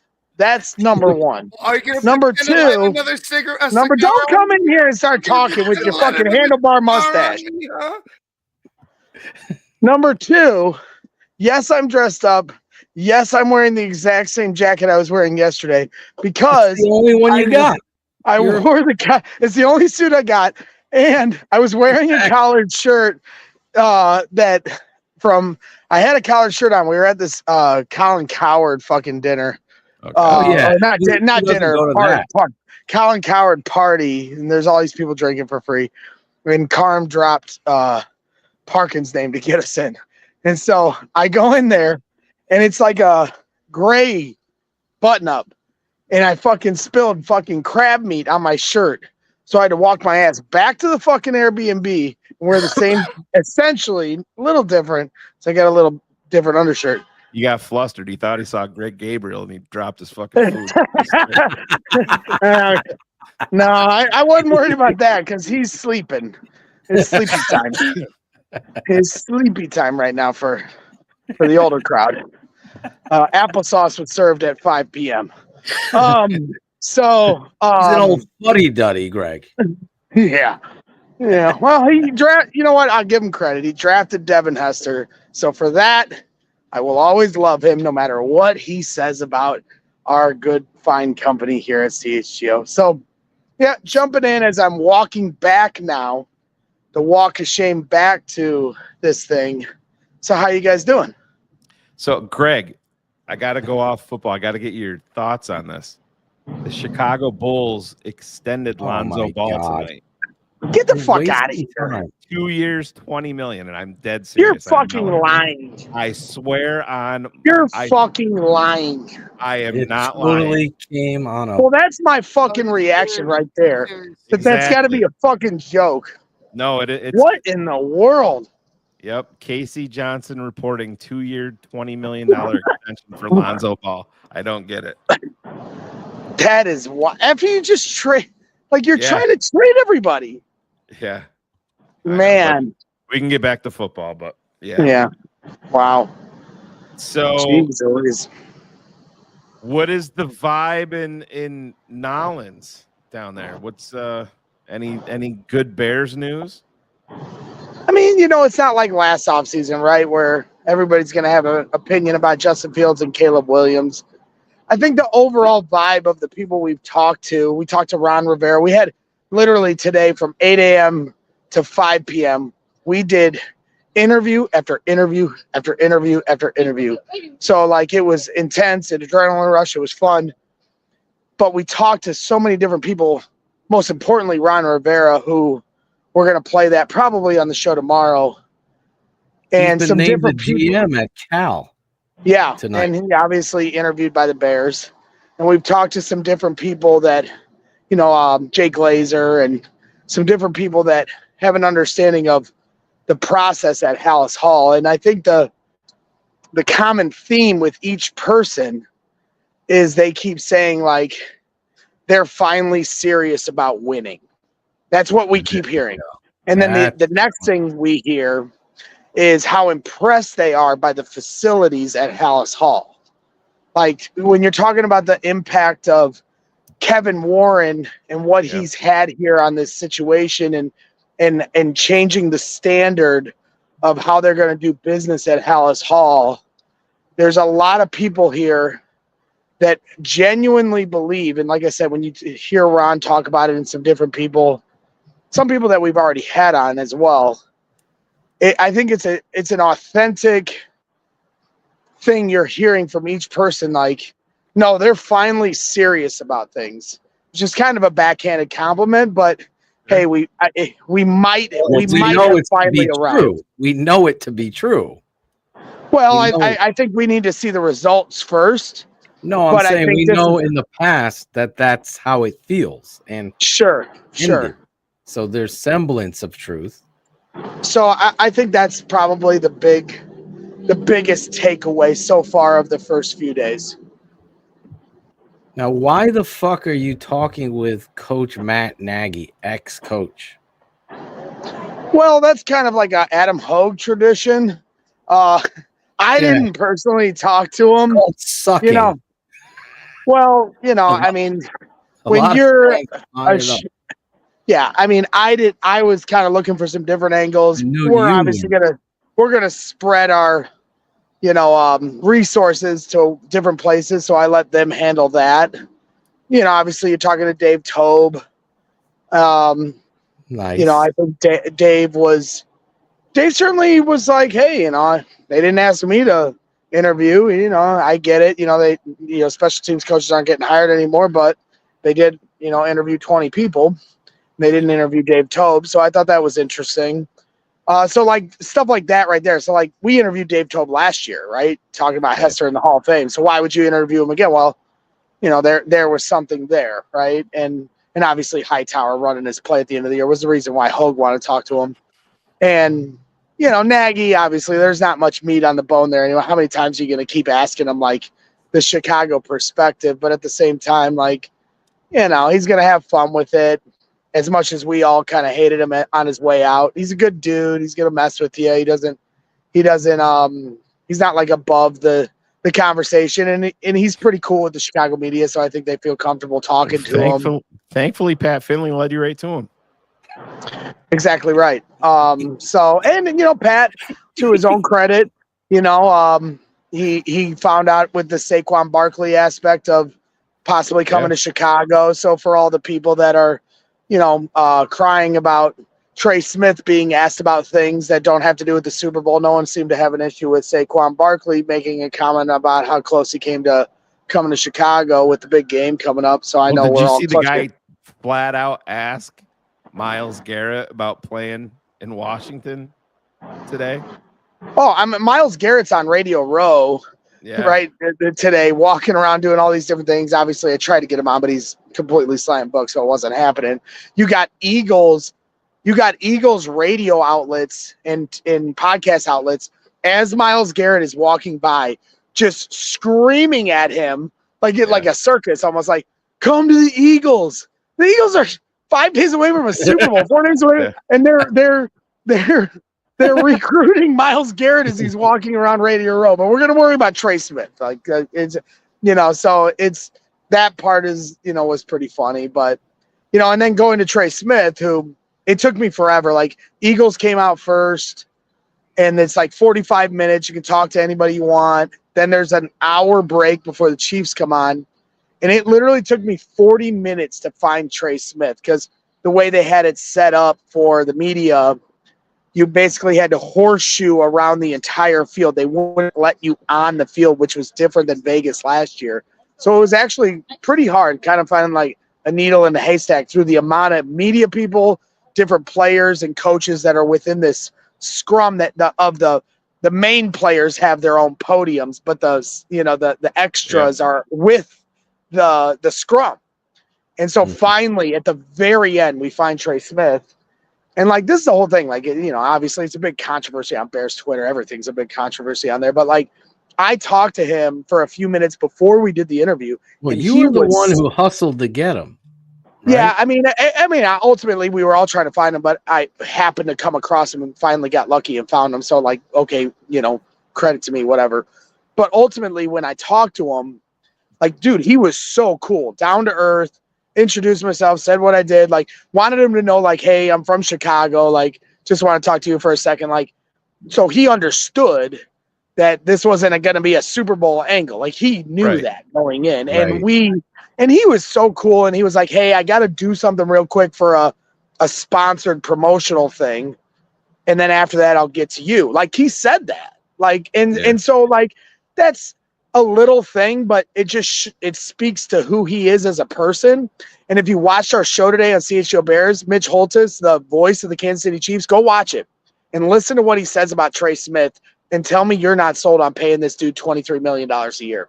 Because after Shane's ready to pay him 25, I'd pay him $25 million if that's what it's right, because that's what it's going to come down to ultimately, and I'll get to that point here in a second. But just to really put a bow on this point of the interview, after he comes out of the promotional thing that he was doing, he comes right up, we dap him up. We all saw the video that everybody tried to roast on Twitter, whatever, have fun with it. I'm not above criticism. You guys want to take shots at him, go for it. But all I know is look at the interview, watch how down to earth he is. Watch how he speaks about his game and his open-mindedness to his career. To me, a 6th-round pick that made his way to possibly becoming the highest paid guard, he had no ego. He was all about business. The Kansas City Chiefs people love him. And so to me, and then after the interview is over, we're bullshitting with him a little more. He's laughing. We're joking with him. He's talking about Chicago pizza places. Let me know where we're going to go. Da, da, da.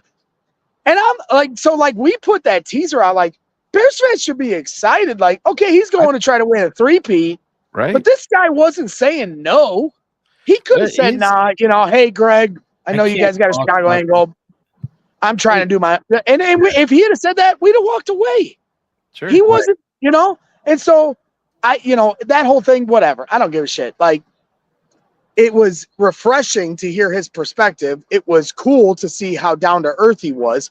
Then you hear people that understand what he brings to the table. Now I'm talking to, like, Matt Verderam and some people that are closer to the Kansas City stuff. And he said, like, hey, they were trying to pay him last offseason. So they're going to try to pay him this offseason. So to your point about how much you pay him, that's getting to this point now. Well, let me ask you the Bears are going to have to come over the top of more than likely the Kansas City Chiefs above anyone else. Now, there will be a line in the sand where Kansas City says, we'll pay you this much for however many years, 4 or 5 years.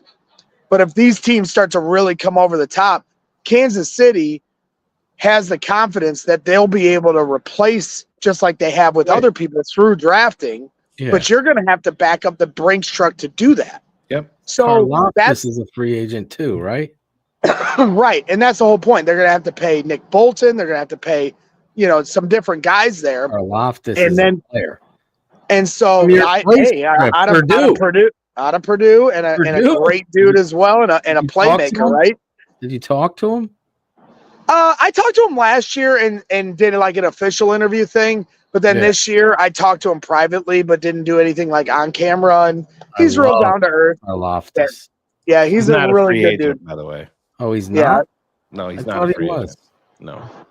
Yeah. Karlaftis So I read but really good dude. Really. Let me really ask. good Did dude. you ask my guy Trey Smith about his connection and close? No, and that's the funniest part. Is like, no, that's the funniest. That's the funniest part is for all the people that were taking pot shots about the cringeness or whatever. What actually they should have been critical of is the fact that we didn't ask him about Eric Bieniemy. How fucking stupid of all of us. Why did you not do that? Dude, I mean, you're like, dude, like, just to paint you a picture. I mean, I know, like, woe is me. We're not playing victim role here, but, like, dude, we had been working from 7 a.m. until literally at the point we talked to Trey Smith, it's 9 p.m. at night. Like, we're exhausted.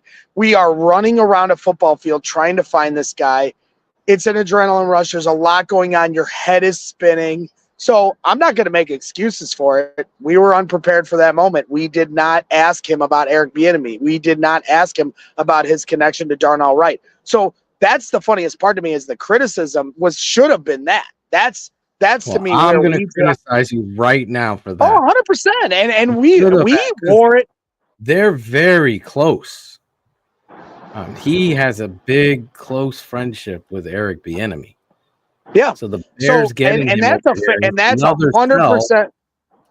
That's 100% a fair criticism and something we could have got insight from. Now we've talked to some different people the last couple of days that gave us some good stuff on Eric Bieniemy, Kyle Long, Mitch Holtis as well, and some different people.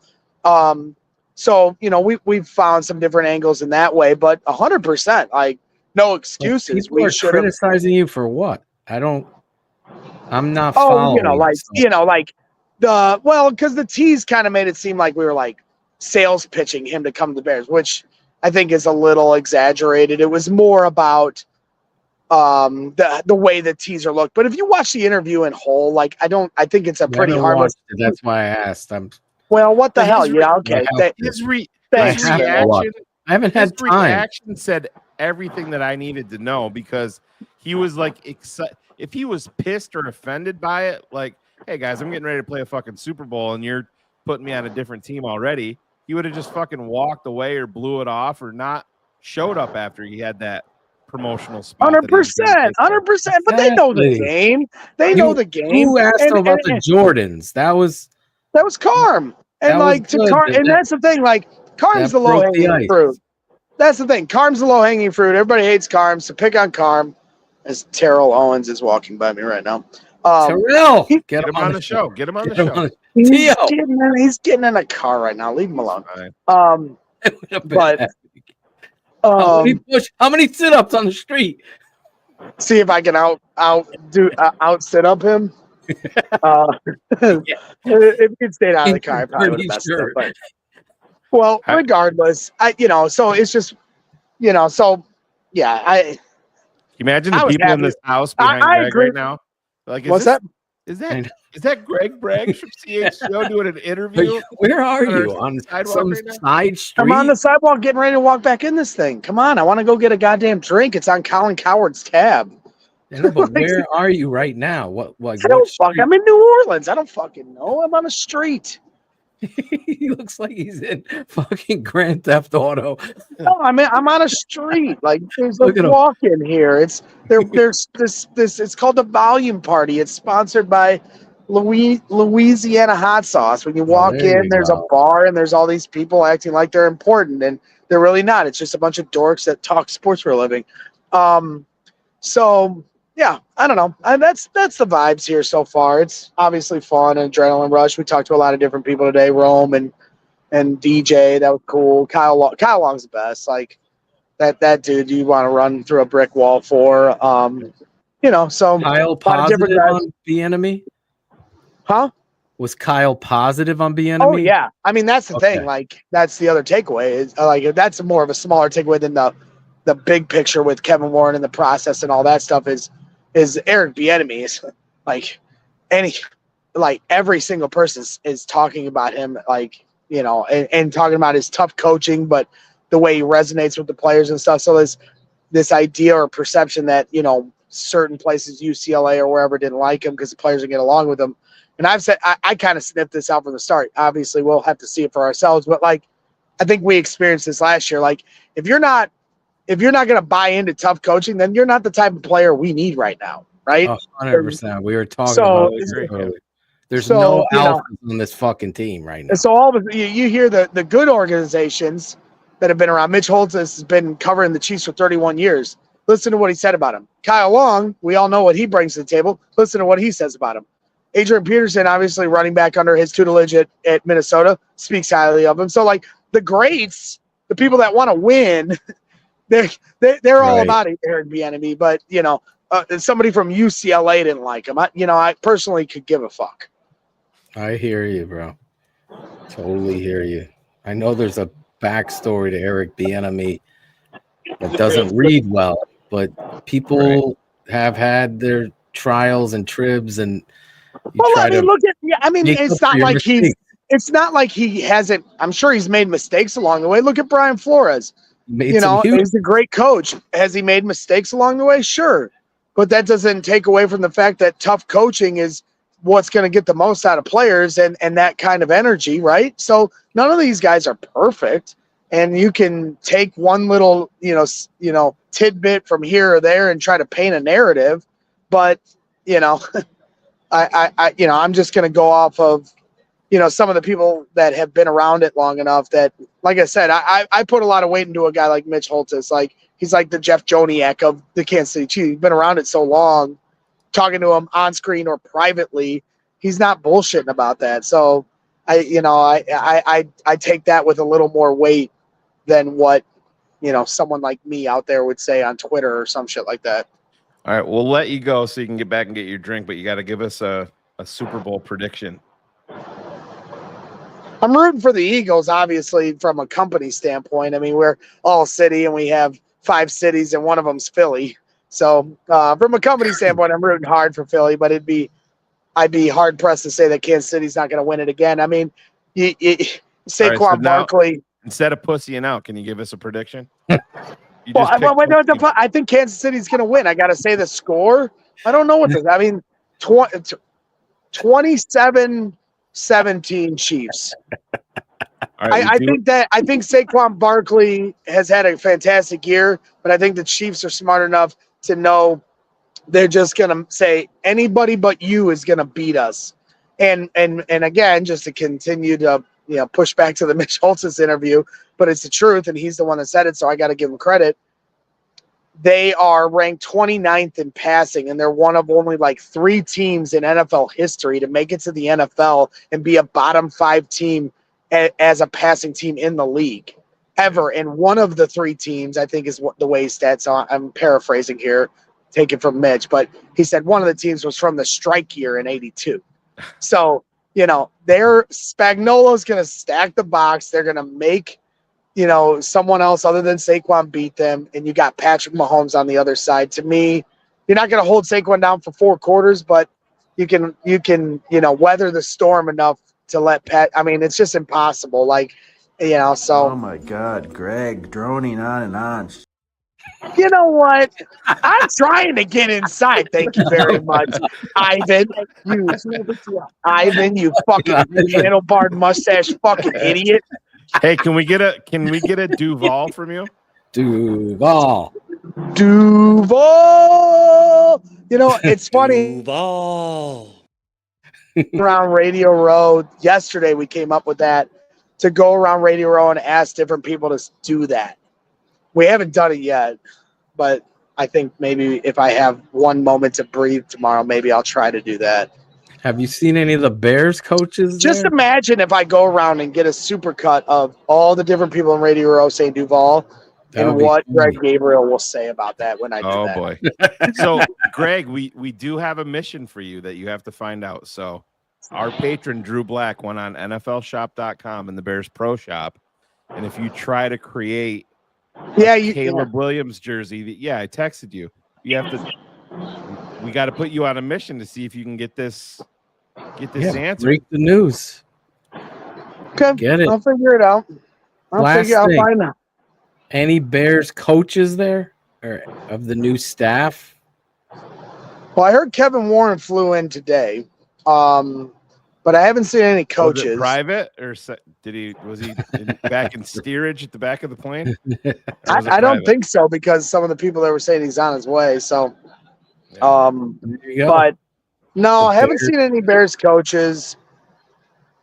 So no, I talked to Brandon Marshall and Alshon and Matt Forte. We talked to Matt on Monday. And now every day he's picking on me. Every time I'm at the wing station, he's like making fun of me about how fat I am.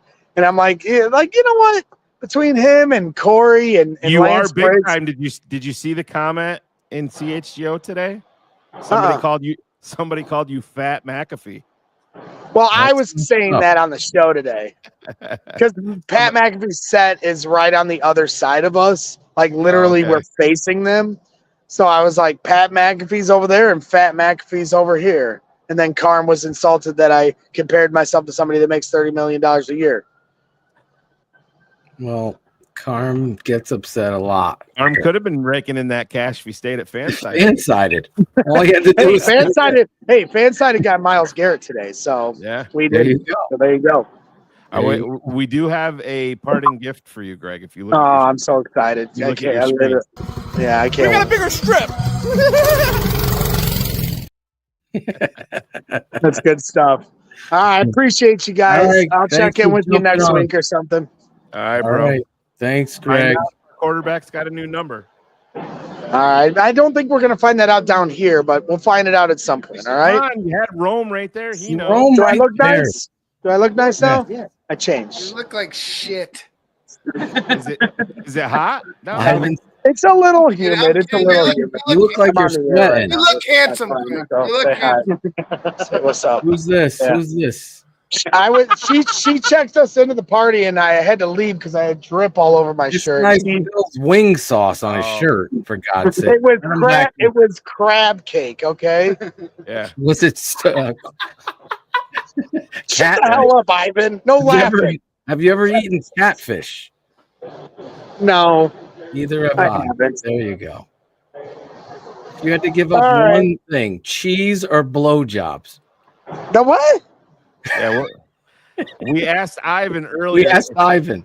So I said, Ivan, if you had to pick one to give up, what would you give up? Cheese or blowjobs? No, they didn't ask me anything. He said he'd give up blowjobs because they hurt his jaw. Well, hey, for Bears fans, this is the year of the BJ, so we got to stick with the BJs. Right.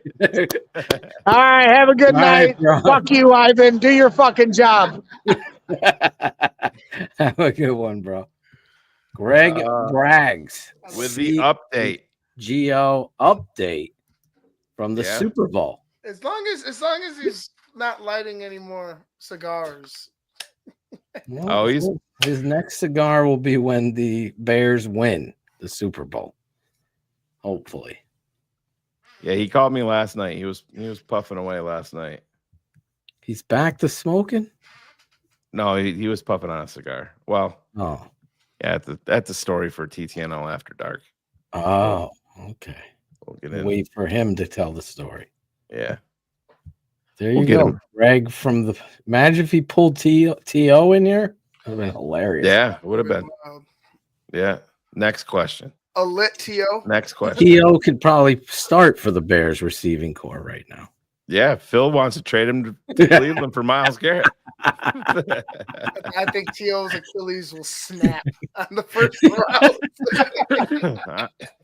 He's still pretty yoked up. I got to give him credit there. He's in shape, man. Yeah. Isn't he working with the guy from Shred, V-Shred, whatever that? I always see the commercial for it. I don't know. Fuck you, bullets. It never gets old. It doesn't. Let me get into some super chats before we end this fucking show early. Yeah. I wanted to do, speaking of the Super Bowl real quick, 1 second. If you want to get your Super Bowl squares, do you play this, Cherie? Oh, that was rude. I'm kidding. Go ahead. You can help out your favorite Wolverine football program. $20 squares, $10 squares. Just go up to your screen, put your camera up. Carrie Franklin, Shane can help you do it. Is Tate catching up to Dev in the height department? No, the picture was taken. I thought he was catching up, but Dev keeps outgaining him. The tight end. Who's Dev getting his height from? Tate's switching his number, Shane. Oh, he is? To what? Yeah. He's going back to number 1. Oh, yeah. He's a Steelers fan, huh? Oh, no, that would be number 2. Oh, big Justin guy, huh? No, I'm joking. No. He's going back. He's like, I just liked it better. Then the whole Shane promo should have been Drew Black. I go, I'm here, and Caleb's changing his number. Yeah. And he got all excited to number 13. I go, you should wear 13. No, going to 1. Dev's wearing Walter Payton's number. Yeah, we don't need Tate with anything with 3 on his uniform. Pulling up for fucking 3 is like Steph Curry. I'm like, stop pulling up for 3s. Oh my god, this kid was shooting 3s, Ivan. 2 steps inside half court. He's fucking pulling up. I'm like, what the frig are you doing in a battle game back and forth? Oh, Shoot. Coach Phil was pissed. You miss 99% of the shots you don't take. Right? Yeah. Situationally, he wasn't ready. And so, yes. The other 1% don't even make it to the fucking rim. Shot 1, it went over the fucking backboard from the side. I'm like, what are you? I lost it.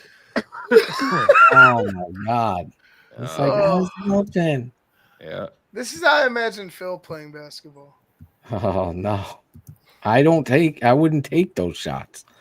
That's what I'm trying to teach him. I go, you're not there yet. You got to work on your shot. But anyway, Ivan, here's your t-shirt. Oh. It needs to be on the back as you're walking away from people. Right. Yeah, there you go. That's what they see.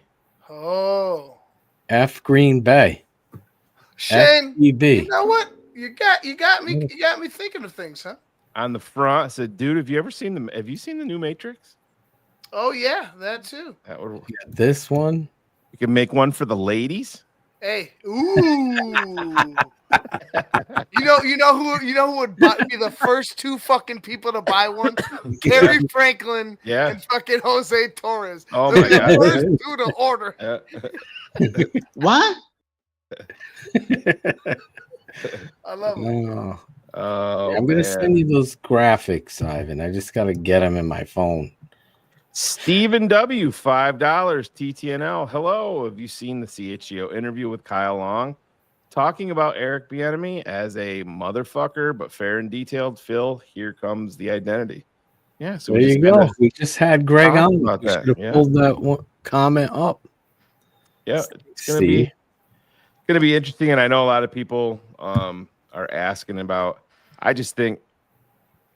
I don't think you're gonna see DeAndre Swift in a featured role, nor should you. But I also don't think you're gonna see him off of the roster unless they find some. What was his deal? 3 years or 2?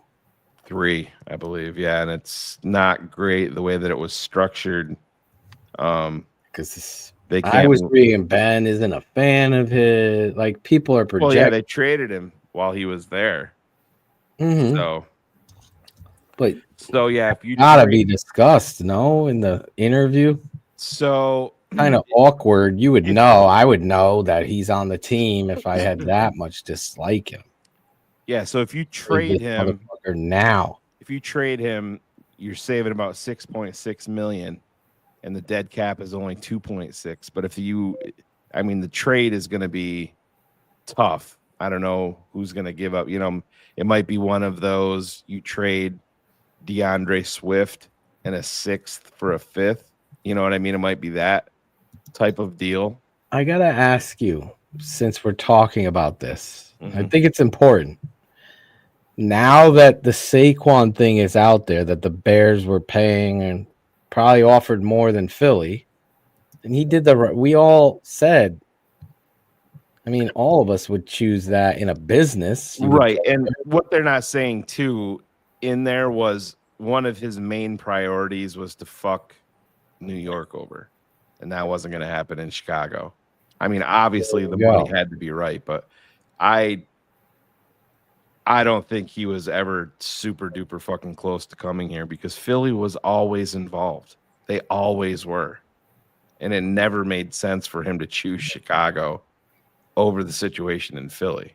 There's just no fucking way. Well, that brings me to the question. If he was your number one, I'm asking, was Swift your number 2? Like, that doesn't show good GM to me. You mean in free agency? Yeah. Clearly. He was the first look signing. At the personnel, why? Like, their styles. Like, Jacobs should have been your number 2 then, based on what it was style. Well, I shouldn't say that. They were involved on Jacobs. So, Jacobs may have just chose Green Bay. Or maybe they had because Jacobs got paid more. The worst back in free agency. Yeah, in my opinion. But I also I don't think he's a great back, but I also think that people are shitting on DeAndre Swift a little bit too much, like he's a piece of fucking shit that simply can't play. I don't think he's a piece of shit. I really don't. Next to him that could match him, that could complement him, which we thought Roshan was going to be, which he clearly wasn't. Then I think DeAndre could actually show his skills because he's a change of pace. Like you have to have 2 guys in there. Yeah, go ahead. I was in the season. I was craving Rashawn Johnson at points because he was so debilitating to the offensive drive. He just doesn't have the vision or the power. He's got explosiveness. Again, I'm just looking at Ryan Poles. I wasn't talking about you. I'm saying there's tons of people. I wasn't singling you out. 0 for 3, Logan. Everything fucking personal. 0 for 3, Logan. Logan. I ate at Jack in the Box 2 weeks ago. Well, you're saying that Sanborn sucks? Is that what you're saying?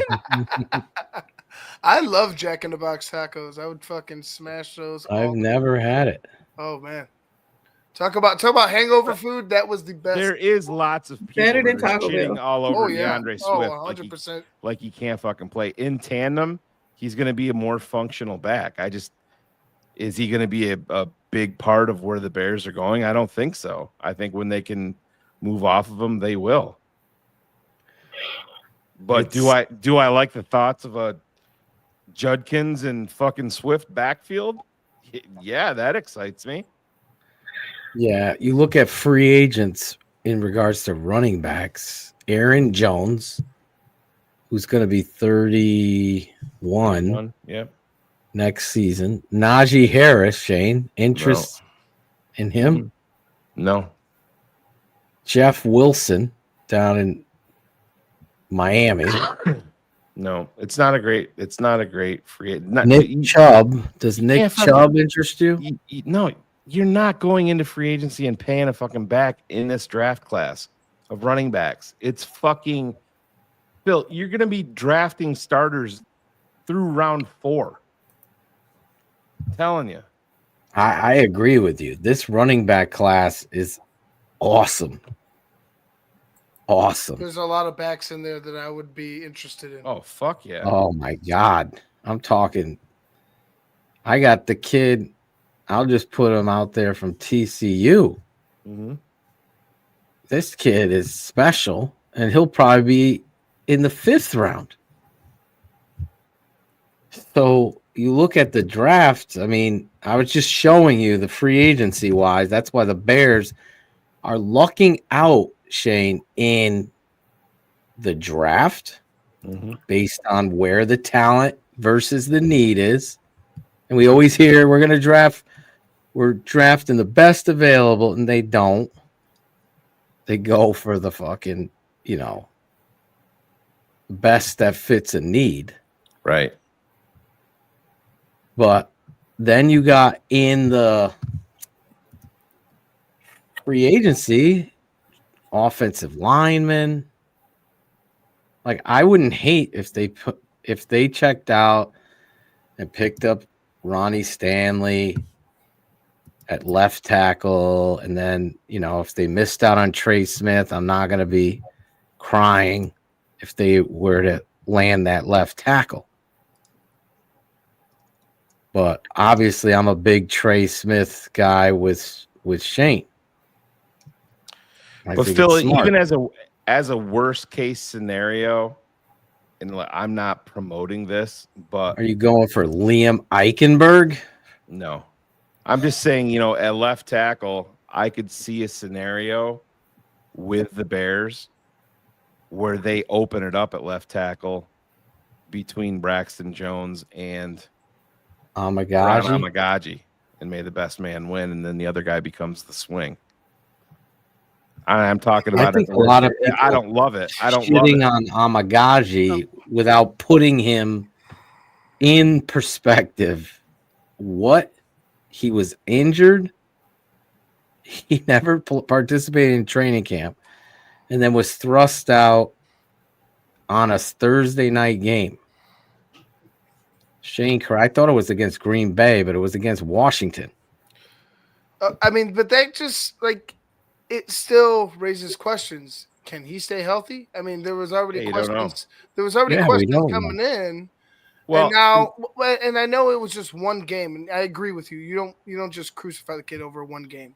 But I would say that the leader in the clubhouse, if that's the case, Phil, and I agree with you, that's going to be a huge battle.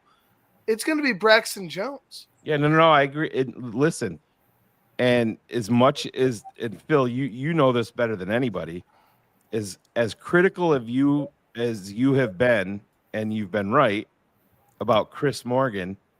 If you go out and your line across the board is Darnell Wright, Trey Smith, Drew Dahlman, question mark, and Braxton Jones at left tackle, you're better across the board than you ever were. And you have to incorporate the new offensive line coach and the scheme that Ben Johnson is incorporating, 100%. where that is a critical factor, where that's going to be incorporated each and every single fucking down, where you're not going to see a 3rd round pick raw offensive lineman that's put out on a fucking island against an elite pass rusher over and over. Listen, I'm not defending. I'm not trying to defend Braxton Jones, but they're not cutting him. But I'm just saying, as a worst case scenario, those Shane, two, I've said it all along. There's the 10% rule. This team was so poorly coached. You and I were talking on the phone. There's a guy in the Bears that I think can be a starting solid football player on the offensive line named Bill Murray. He gets in there, gets his shot, gets hurt, unfortunately.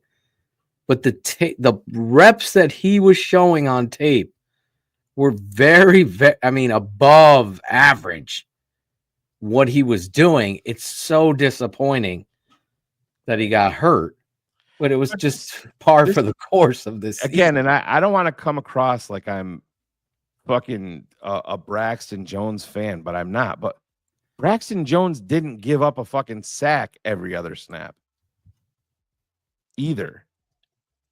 You know what I mean? Has there been worse guys in Chicago? Yeah, there has been. He's not preventing me from upgrading. I'm simply the coaching saying, aspect of this is in your pocket, Shane. 100%. Exactly. Braxton Jones didn't have Coach Phil Etoshin on his ass talking about technique and helping his shortcomings.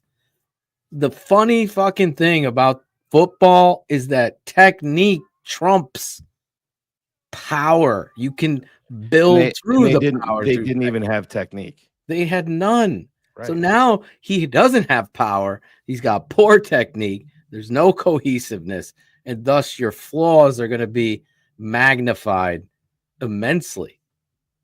So when you get a coach that's, if Olin's giving me a thumbs up and Coach Mike Cav is giving me a thumbs up about this guy, then that's all I need to hear, because I know he's going to come in here and not play Ryan Poles politics. I'll let Olin do the storytelling, but I'll present my blueprint to Olin, like what I just played out, and see what he thinks about opening it up. And I'm with Ivan. If they do that, I fully expect it to be Braxton Jones. I just do. At left tackle.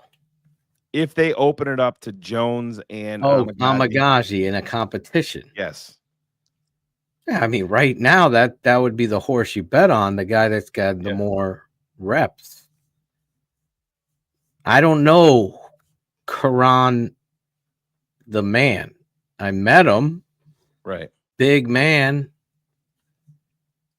I've talked to his coaches. We can bring on Coach Philippone, and he could talk about Karan, and give you a perspective. But I think it's unfair. I mean, how many other staffs were on tape were as poorly coached as the Bears offensive line? That's why I clap back at Cap. Shane could tell you. Yeah. In a text, I'm like, fuck out of Cap. Fucking Chris Morgan is terrible. Whoever's telling you that he's good, bring him on. Like, let's bring tape to show. Let me see. Brian Baldinger is a friend of Chris Morgan. You think he's going to rip him? No. He's going to manipulate and paint it gray. Baldy, I lost respect for that. Because you look at it, it's awful. It's awful coaching. There's no accountability. And that part of the whole story for me is big. When I look at it, how Rocher, how do you say his name? Rochar? Coach Rochar comes in here, works hand in hand with Ben Johnson. There you go. I'm not worried about the offensive line coach anymore. Just not. And that's why I said I talked to two people bullets.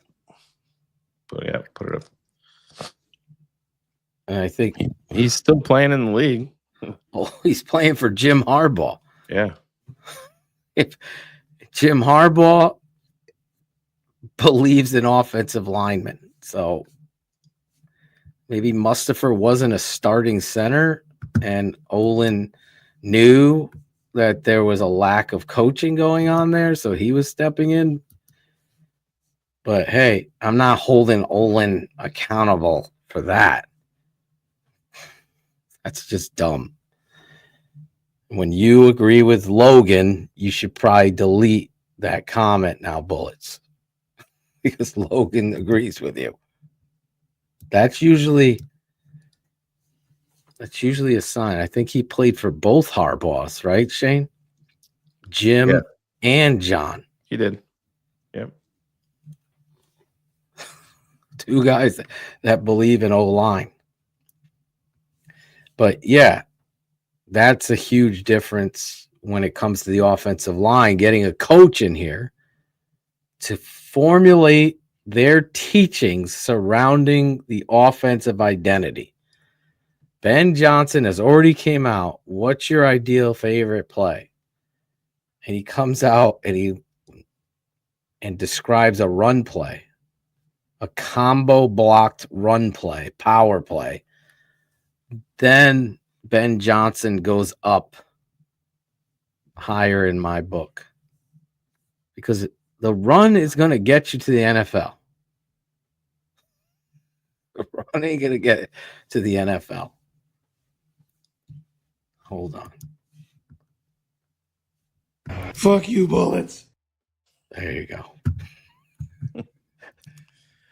Oh, bear down. Can't see your Bear down Ken. Yeah. Put it in. What was it, Bear Down Ken? $4.99 to get you a freaking fillet of catfish at Cherie's house. Oh, she charged more than that. $4.99. No, it's higher. It's higher.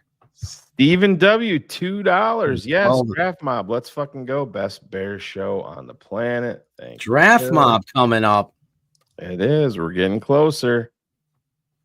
Yeah, well, bear down. You're just talking about this. Chances Karan overtakes Braxton next year, Phil. Yeah, I mean, listen, this is a clean slate for all of these guys on the offensive line, and Ben Johnson's going to go out. Ben Johnson's going to give these guys chances. He's not going to come in and say, "Oh, Braxton is going to be higher up because he's been playing longer." I think it's going to be a clean slate for all of these guys. I think it should be. May the best man win. Right. That's why. Listen, this is what I saw on tape. I'm not even putting it up. We're going to decide our fucking depth chart. Thanks, Lawrence. In the spring, in the summer. Even our kicker is going to be competing. You know, Bullets loves that. Every fucking guy except our punter and quarterback are going to be competing. Every guy. I'm happy with the punter and the quarterback. He's going to be competing to be the best he could be. 100%. But that's how you do and attack the roster. Everybody should know. Everybody should know. Where was this? I mean, if I'm going to root for a team, I want to give it all I got. Next play. Pass. There was no rhyme or reason. Drove down the field. Mr. Montgomery breaks a huge run. If he scores on the run, you don't got to worry. But you do got to worry because he gets tackled at the freaking 15. There was no rhyme or Next play. Shotgun. Going to tell you shit in your hat and get the hell off the field. That's right. Shit in your hat. Get the hell off the field. And we have a Super Bowl to predict here. Where's Cherie? She here? She's not ready yet, Coach. There she is. Where is the super Purdue? Oh, there. He took off his Lord Cars. What's it say? Hashtag what? Fuck cap. Wait, you just did that? We can't even hear you. This is amazing. I said it says fuck a cap on it. Holy shit. He's got a fucking cap. He's ripping them right out quick. He's doing it live. Can we get a T-shirt with Cherie's phone number on it? No, we cannot. We could, but we won't. I mean, yeah, we could, but no. Fuck a cap. I think Carrie Franklin is on the phone ready to order one of them. He is. Fuck a cap. I need one of those. I'll be wearing that every day of free agency. Is that orange? Can it make it the orange brighter? Yeah, I just got a humidity issue. Oh. You know what happens when you have that, Jay? To lick the machine. No wonder your fucking jaw hurts, dickhead. These fucking idiots. Real quick, I'll answer Money Mitch. If you could go back in time and know what you know, would you have hired Harbaugh or Ben John? Harbaugh, yeah. 100% would have hired Harbaugh right out the gate. And I think the Bears would be in the playoffs. Playoffs? And he wants a F Green Bay one. FGB. Ivan's instant t-shirt shop on the show is going to be a hit. Angela the Psychic was supposed to be here tonight predicting the Super Bowl score. We might have to go live tomorrow. I was so tired, Coach. I had to work. I had to work a double. I had to put in 4 hours yesterday. I'm so tired. I'm tired. Did you guys see? Did you see Angelo's iced coffee, Ivan? On Oh, Facebook? that's Cherie. Cherie put a tariff on Angelo. Talk about this, guys. I didn't say it. I didn't say anything. Y'all have been doing it the whole show. Cherie is not impressed. I think Cherie's gonna be mad at Phil, not at me. I'm no, I'm mad. perfect. Don't be mad.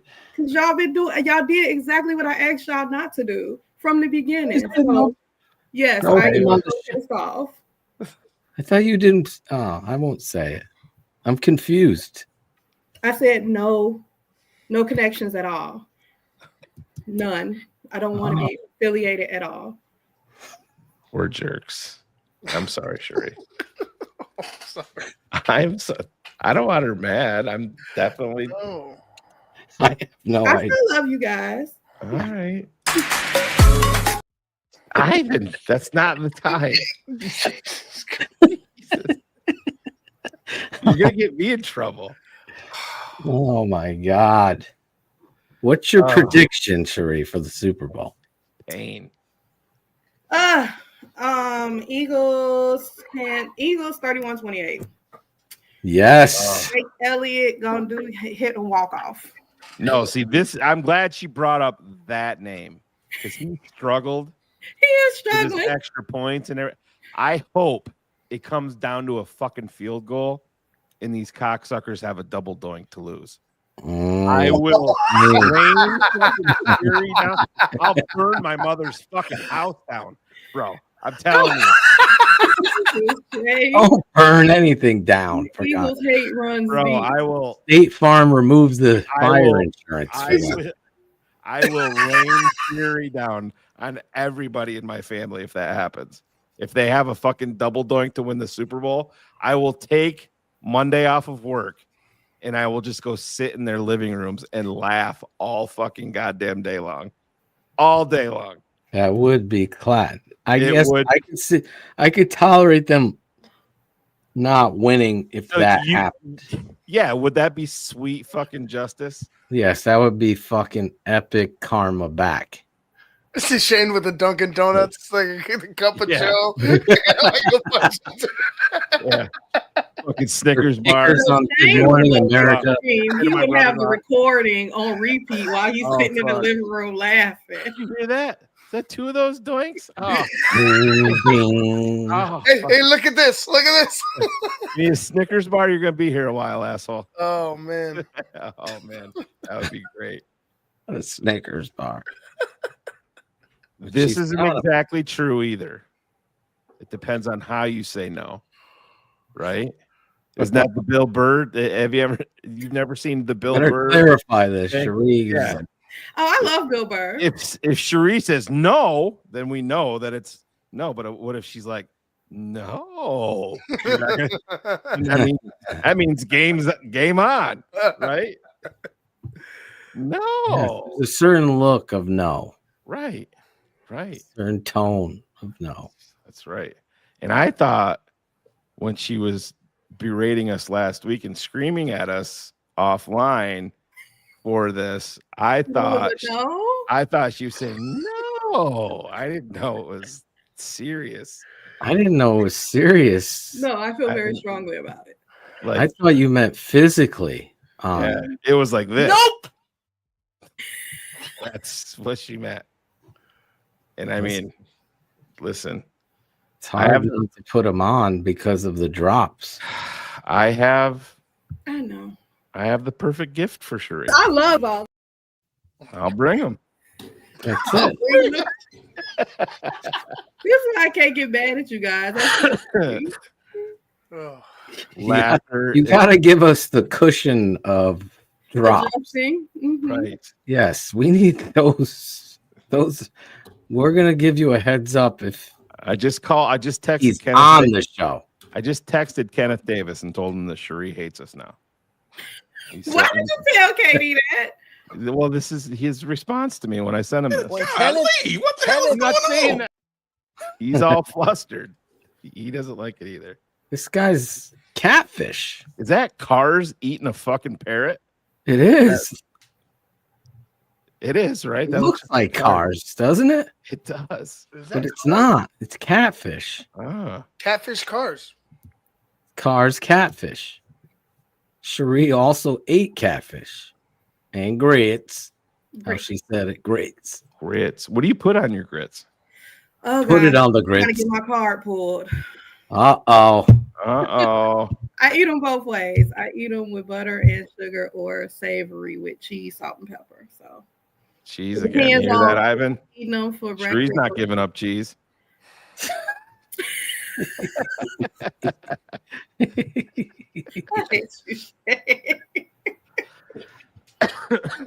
Oh shit. Fucking Lonzo Ball get paid again. God damn. Why do you keep doing this to me? Because I'm fucking watching the post game shit and just trying to figure it out. She's got Eagles. Ivan. Walk-off field goal. Yep. Actually, I have a walk-off touchdown. By Saquon Barkley. No, I'll let you do it. I didn't get that deep into it. That's what she said, I guess.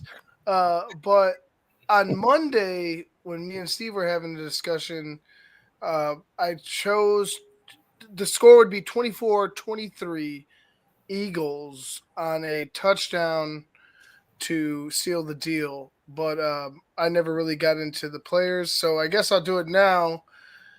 I'll say it will be. What's your score? I just said that, Phil. Oh, okay. Go ahead. Are you here with us? I didn't hear your score. 24-23. 24-23. Yeah, 24-23. Gonna be a instant classic. I'm gonna go with Dallas Goedert. Wow. To catch a touchdown pass to seal the deal for the Philadelphia Eagles. They're going to kick the extra points. I think they will leave them with a limited amount of time, and I don't think there'll be enough, man. I think Mahomes will make it close, as he always does, but I don't think there'll be enough to get them over the top. Yeah. So there you go. Two for the Eagles. So that Dallas Goedert. I'm going 3 for the Eagles. Cherie, who's your Super Bowl MVP? We got to get those too. That'll be the. Oh, that's easy for me. Eagles, Saquon. Ivan, is it going to be Goddard? Goddard has been having a good postseason. If that happened, you better fucking put some money down on Goddard. Those fucking odds for a tight end winning MVP got to be massive. I don't want to go ahead out on a limb, but I'll go ahead and peek on the odds there with Goddard, but I'll go with Saquon as well. I think Saquon, for some reason, this guy has you could see him doing some damage to this team, and hopefully that's the case because it would be awesome to see this cheating Chiefs team. No, just to see the Chiefs take an L. It'd be nice. Like, hey, I'm done. I don't like dynasties. I don't like monopolies. Let's break it up here. Unless it's the Bulls. Chiefs and the refs 35. That's why Ivan's a Notre Dame fan. Well, what the fuck have we won? That's what I'm saying. Well, you do like some second place. You love the 90s Bulls. These two on your right of the screen, they both have national championships. Yeah. You have none. Right. Since 1988. Yeah. With our boy Chris Zorich. Anyway. I'm going Philadelphia Eagles with my heart. I'm betting with my heart. 28-25. 28-25. Weird number. Just the weird number by 3. And I also have Saquon Barkley as the MVP. You could stack the fucking box all you want. This guy's going to escape it. Break tackles. That's what he does. You don't think everybody's come up with a game plan to stop Saquon? Make them throw. And you know what? He can throw. He can throw Jalen Hurts. Kansas City has won 18 straight playoff games without giving up a 100-yard rusher. And your goal should be run the ball, no matter what. Let them stop you. Imagine if there was no tush push, this guy would have fucking broken so many records. They've gave a lot of touchdowns to Jalen Hurts this year. In fact, how many rushing touchdowns did Hurts have this year? He's poached a ton. Did you see him say that it's not tush push? Yeah, he doesn't like it. It's quarterback sneak. Yeah, I agree with him. I'd be like, can we not? Cannot. Eric says what no is defense. Bullets talking about? What is Bullets on a rant? He's mad at you about When is he not? Mustafa. You shut the fuck up, Bullets, about Mustafa. No. Jesus Christ. Oh my fucking God. What the fuck? Let it go. I love Bullets. God. What can't say none, Phil? What none what? What did I say? What did I say? None. Fuck you, Bullets.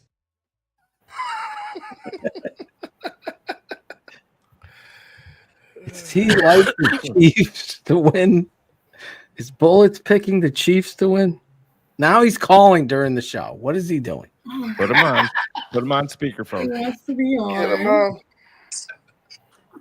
We're on the show. What are you doing? Fuck you, Bullets. None, man. Fuck you, Bullets. Championships for none. Fuck you, Bullets. I didn't. Fuck you, Bullets. Don't be. Fuck you, Bullets. Anyway, Fuck you, Bullets. Fuck you, Bullets. Fuck you, Bullets. Fuck you, Bullets. You keep. Fuck you, Bullets. You couldn't even hear him.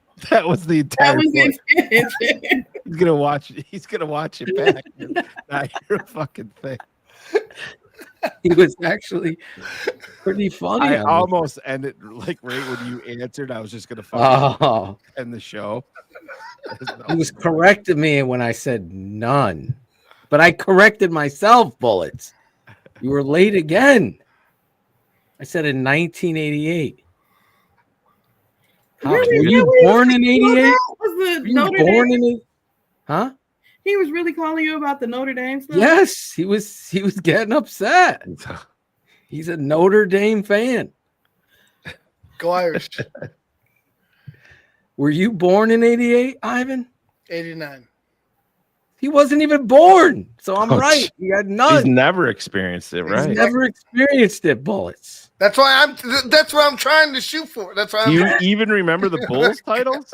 He was this close. Oh yeah. Barely. The last 3 Bulls titles specifically, I remember. Ivan, as soon as this game is over, you are going to bed. I vaguely remember when Jordan came. He was back. going to bed at halftime, bro. Yeah. Ivan, you're past your bedtime. Fuck you, Ma. Jordan, it's MJ.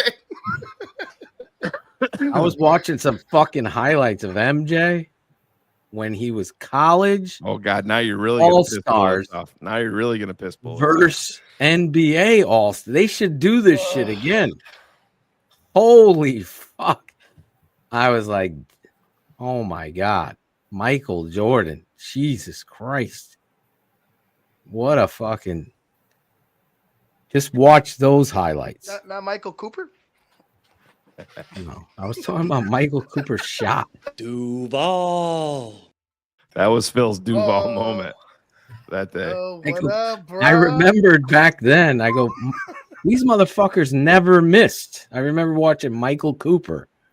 He just set up, he fucking hit every shot. I was like, back the NBA was awesome in the 80s because these motherfuckers played D. They were physical and they ran plays and picks and made shots. It was like, now I don't even know what this is. It's 3-point shootouts. What is this? It's awful. College basketball is great. Sheree, are you a good speller? Am I a good speller? Yes. Do you know how to spell me? I feel like He's this is very set up. nervous. Spell it. Spell it. I just wouldn't answer him, Sheree. Yeah, me. Do you know how to spell it? I don't trust you, Shay. No, I'm just asking. It's a spelling test. Have you seen icons on? He's taking the test. Do you know how to spell me? Have you seen The Matrix? M-E. Well, you forgot a letter. For me? Yeah, you D on the end. What? Spell me. I'm not spelling it with a D on the end. There's a D. No, it's not. There is. Absolutely not. Absolutely not what? There's. I'm not saying that. She already knows. She figured it out. I'm She's supposed to say not there's right now, so it would be a correct statement. She's But supposed to say there's no D in me. Did I say you want some? oh God. See, Saul what I love show. about her. She figured it out all on her own. $4.99. Phil, do you remember Shuli Agar from Howard Stern? His producer, ISO, just went to jail. Oh boy. For possession. Oh my God. Remember Shuli? Yeah. Yeah. Jesus Christ. Yeah. All these people leave the Stern show and think that they're gonna, make it huge. I don't remember what he looks like, Shuli. Yeah, he's. Thank you, Sal. $4.99, but he was a little rough around the edges. I can't see his face, but I remember the name Shuli. Yeah, Shuli. Wasn't he always went out with the whack pack and filmed them? Is that the guy? Yeah, he was always involved. He was. Yeah. Oh, jeez. What a. He was with. Oh shit! Who was the? Not Crazy Alice, but who was the lady that always dressed up for the parades and went out to all these parades? The older lady. Fuck, what was her name? He was always with her. She was always calling him Mr. Shuli. Tan lady? No, that's Tan Mom. Way wrong. Way fucking wrong. You are the expert on the Stern show. Yeah. I haven't listened to it in years. But yeah, fuck listen Shuli. to it, Shane? I have. I mean, I do. I usually catch it later, not live like I used to. But I was one of the Crazy early. Alice. No, it wasn't Crazy Alice. I said it wasn't Crazy Alice. It's the lady that goes to she goes around to all the fucking parades and shit. What's her name? Parade lady? No, it's not Crazy Alice though. Parade lady. Wonder Dog lady? Yeah, Underdog lady. Underdog lady. Yeah. Underdog lady. She was always so nervous, and Crazy Alice was "Love you, Fred." I loved. Yeah. Fuck Shuley. Fuck Shuley for doing that. Some motherfucker sent me this video of this kid, 19-year-old. Mom's crying. It's like a reel. I don't know. One of our fucking patrons are fans. So I'm watching it. Mom's bawling her eyes out in the fucking. I don't know if any of you've seen this video. She's in the driveway. No. This is a police officer cam coming up. She's hunched over crying. What's wrong? She's vomiting up now. Now she's throwing up. You okay? Where is you can hear him, the police officer. He's like, where's so-and-so? He's over there. He's standing up against the fence. And cop goes over to him. Hey, we heard you they found something in your room. He's like, yeah, some hands and a head. Oh, yeah. Did you see this shit? Yeah. Do.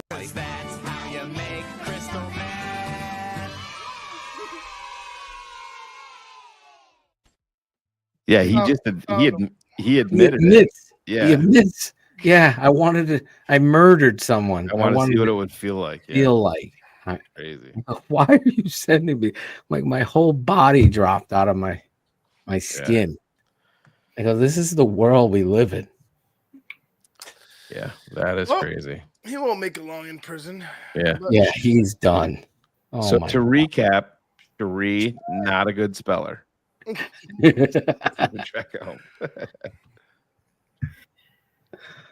Oh. We didn't get your Super Bowl predictions.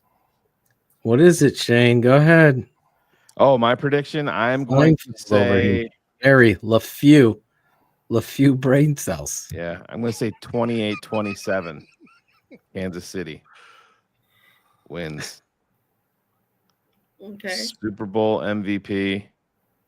There he is. It's going to piss everybody off. There we go. Patrick Mahomes. Did you see his wife? She was upset that her husband's not protected. The what? No? There needs to be more penalties, she said. Oh, yeah. I go, what world? They can't even touch this dude. Oh, my God. What are you going to do? Well, I'd love to get there. The kids are off school. There's snow here in Connecticut. So they've already got the day off tomorrow. Not like the kids were mandated by the state to be off for the Lunar New Year. No. Yeah. When's that? That was last week. Next week, not this week. Next week, we have 2 days off. Thank God. Well, there it is. Fuck a cap. Tease. This guy's making swag in his house. Right. He is. Got to hook him up with On Sean's demand. On demand. We got to fix the humidity problem so we can get a little more pop in the little pop in the coloring. That's exactly it. And we're good. We start shipping out swag from Ivan's workshop. Man. Imagine some of the fucking crazy shit that we'll have on demand now. You know what the fuck we're gonna be doing? Hashtag, oh, you fucking cunts. It's gonna be a great t-shirt. Hashtag fuck Ariel's mom.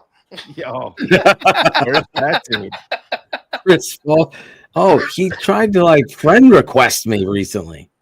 Ariel Cologne. Get out of here. What was his go-to joke? Yeah, Ariel Cologne.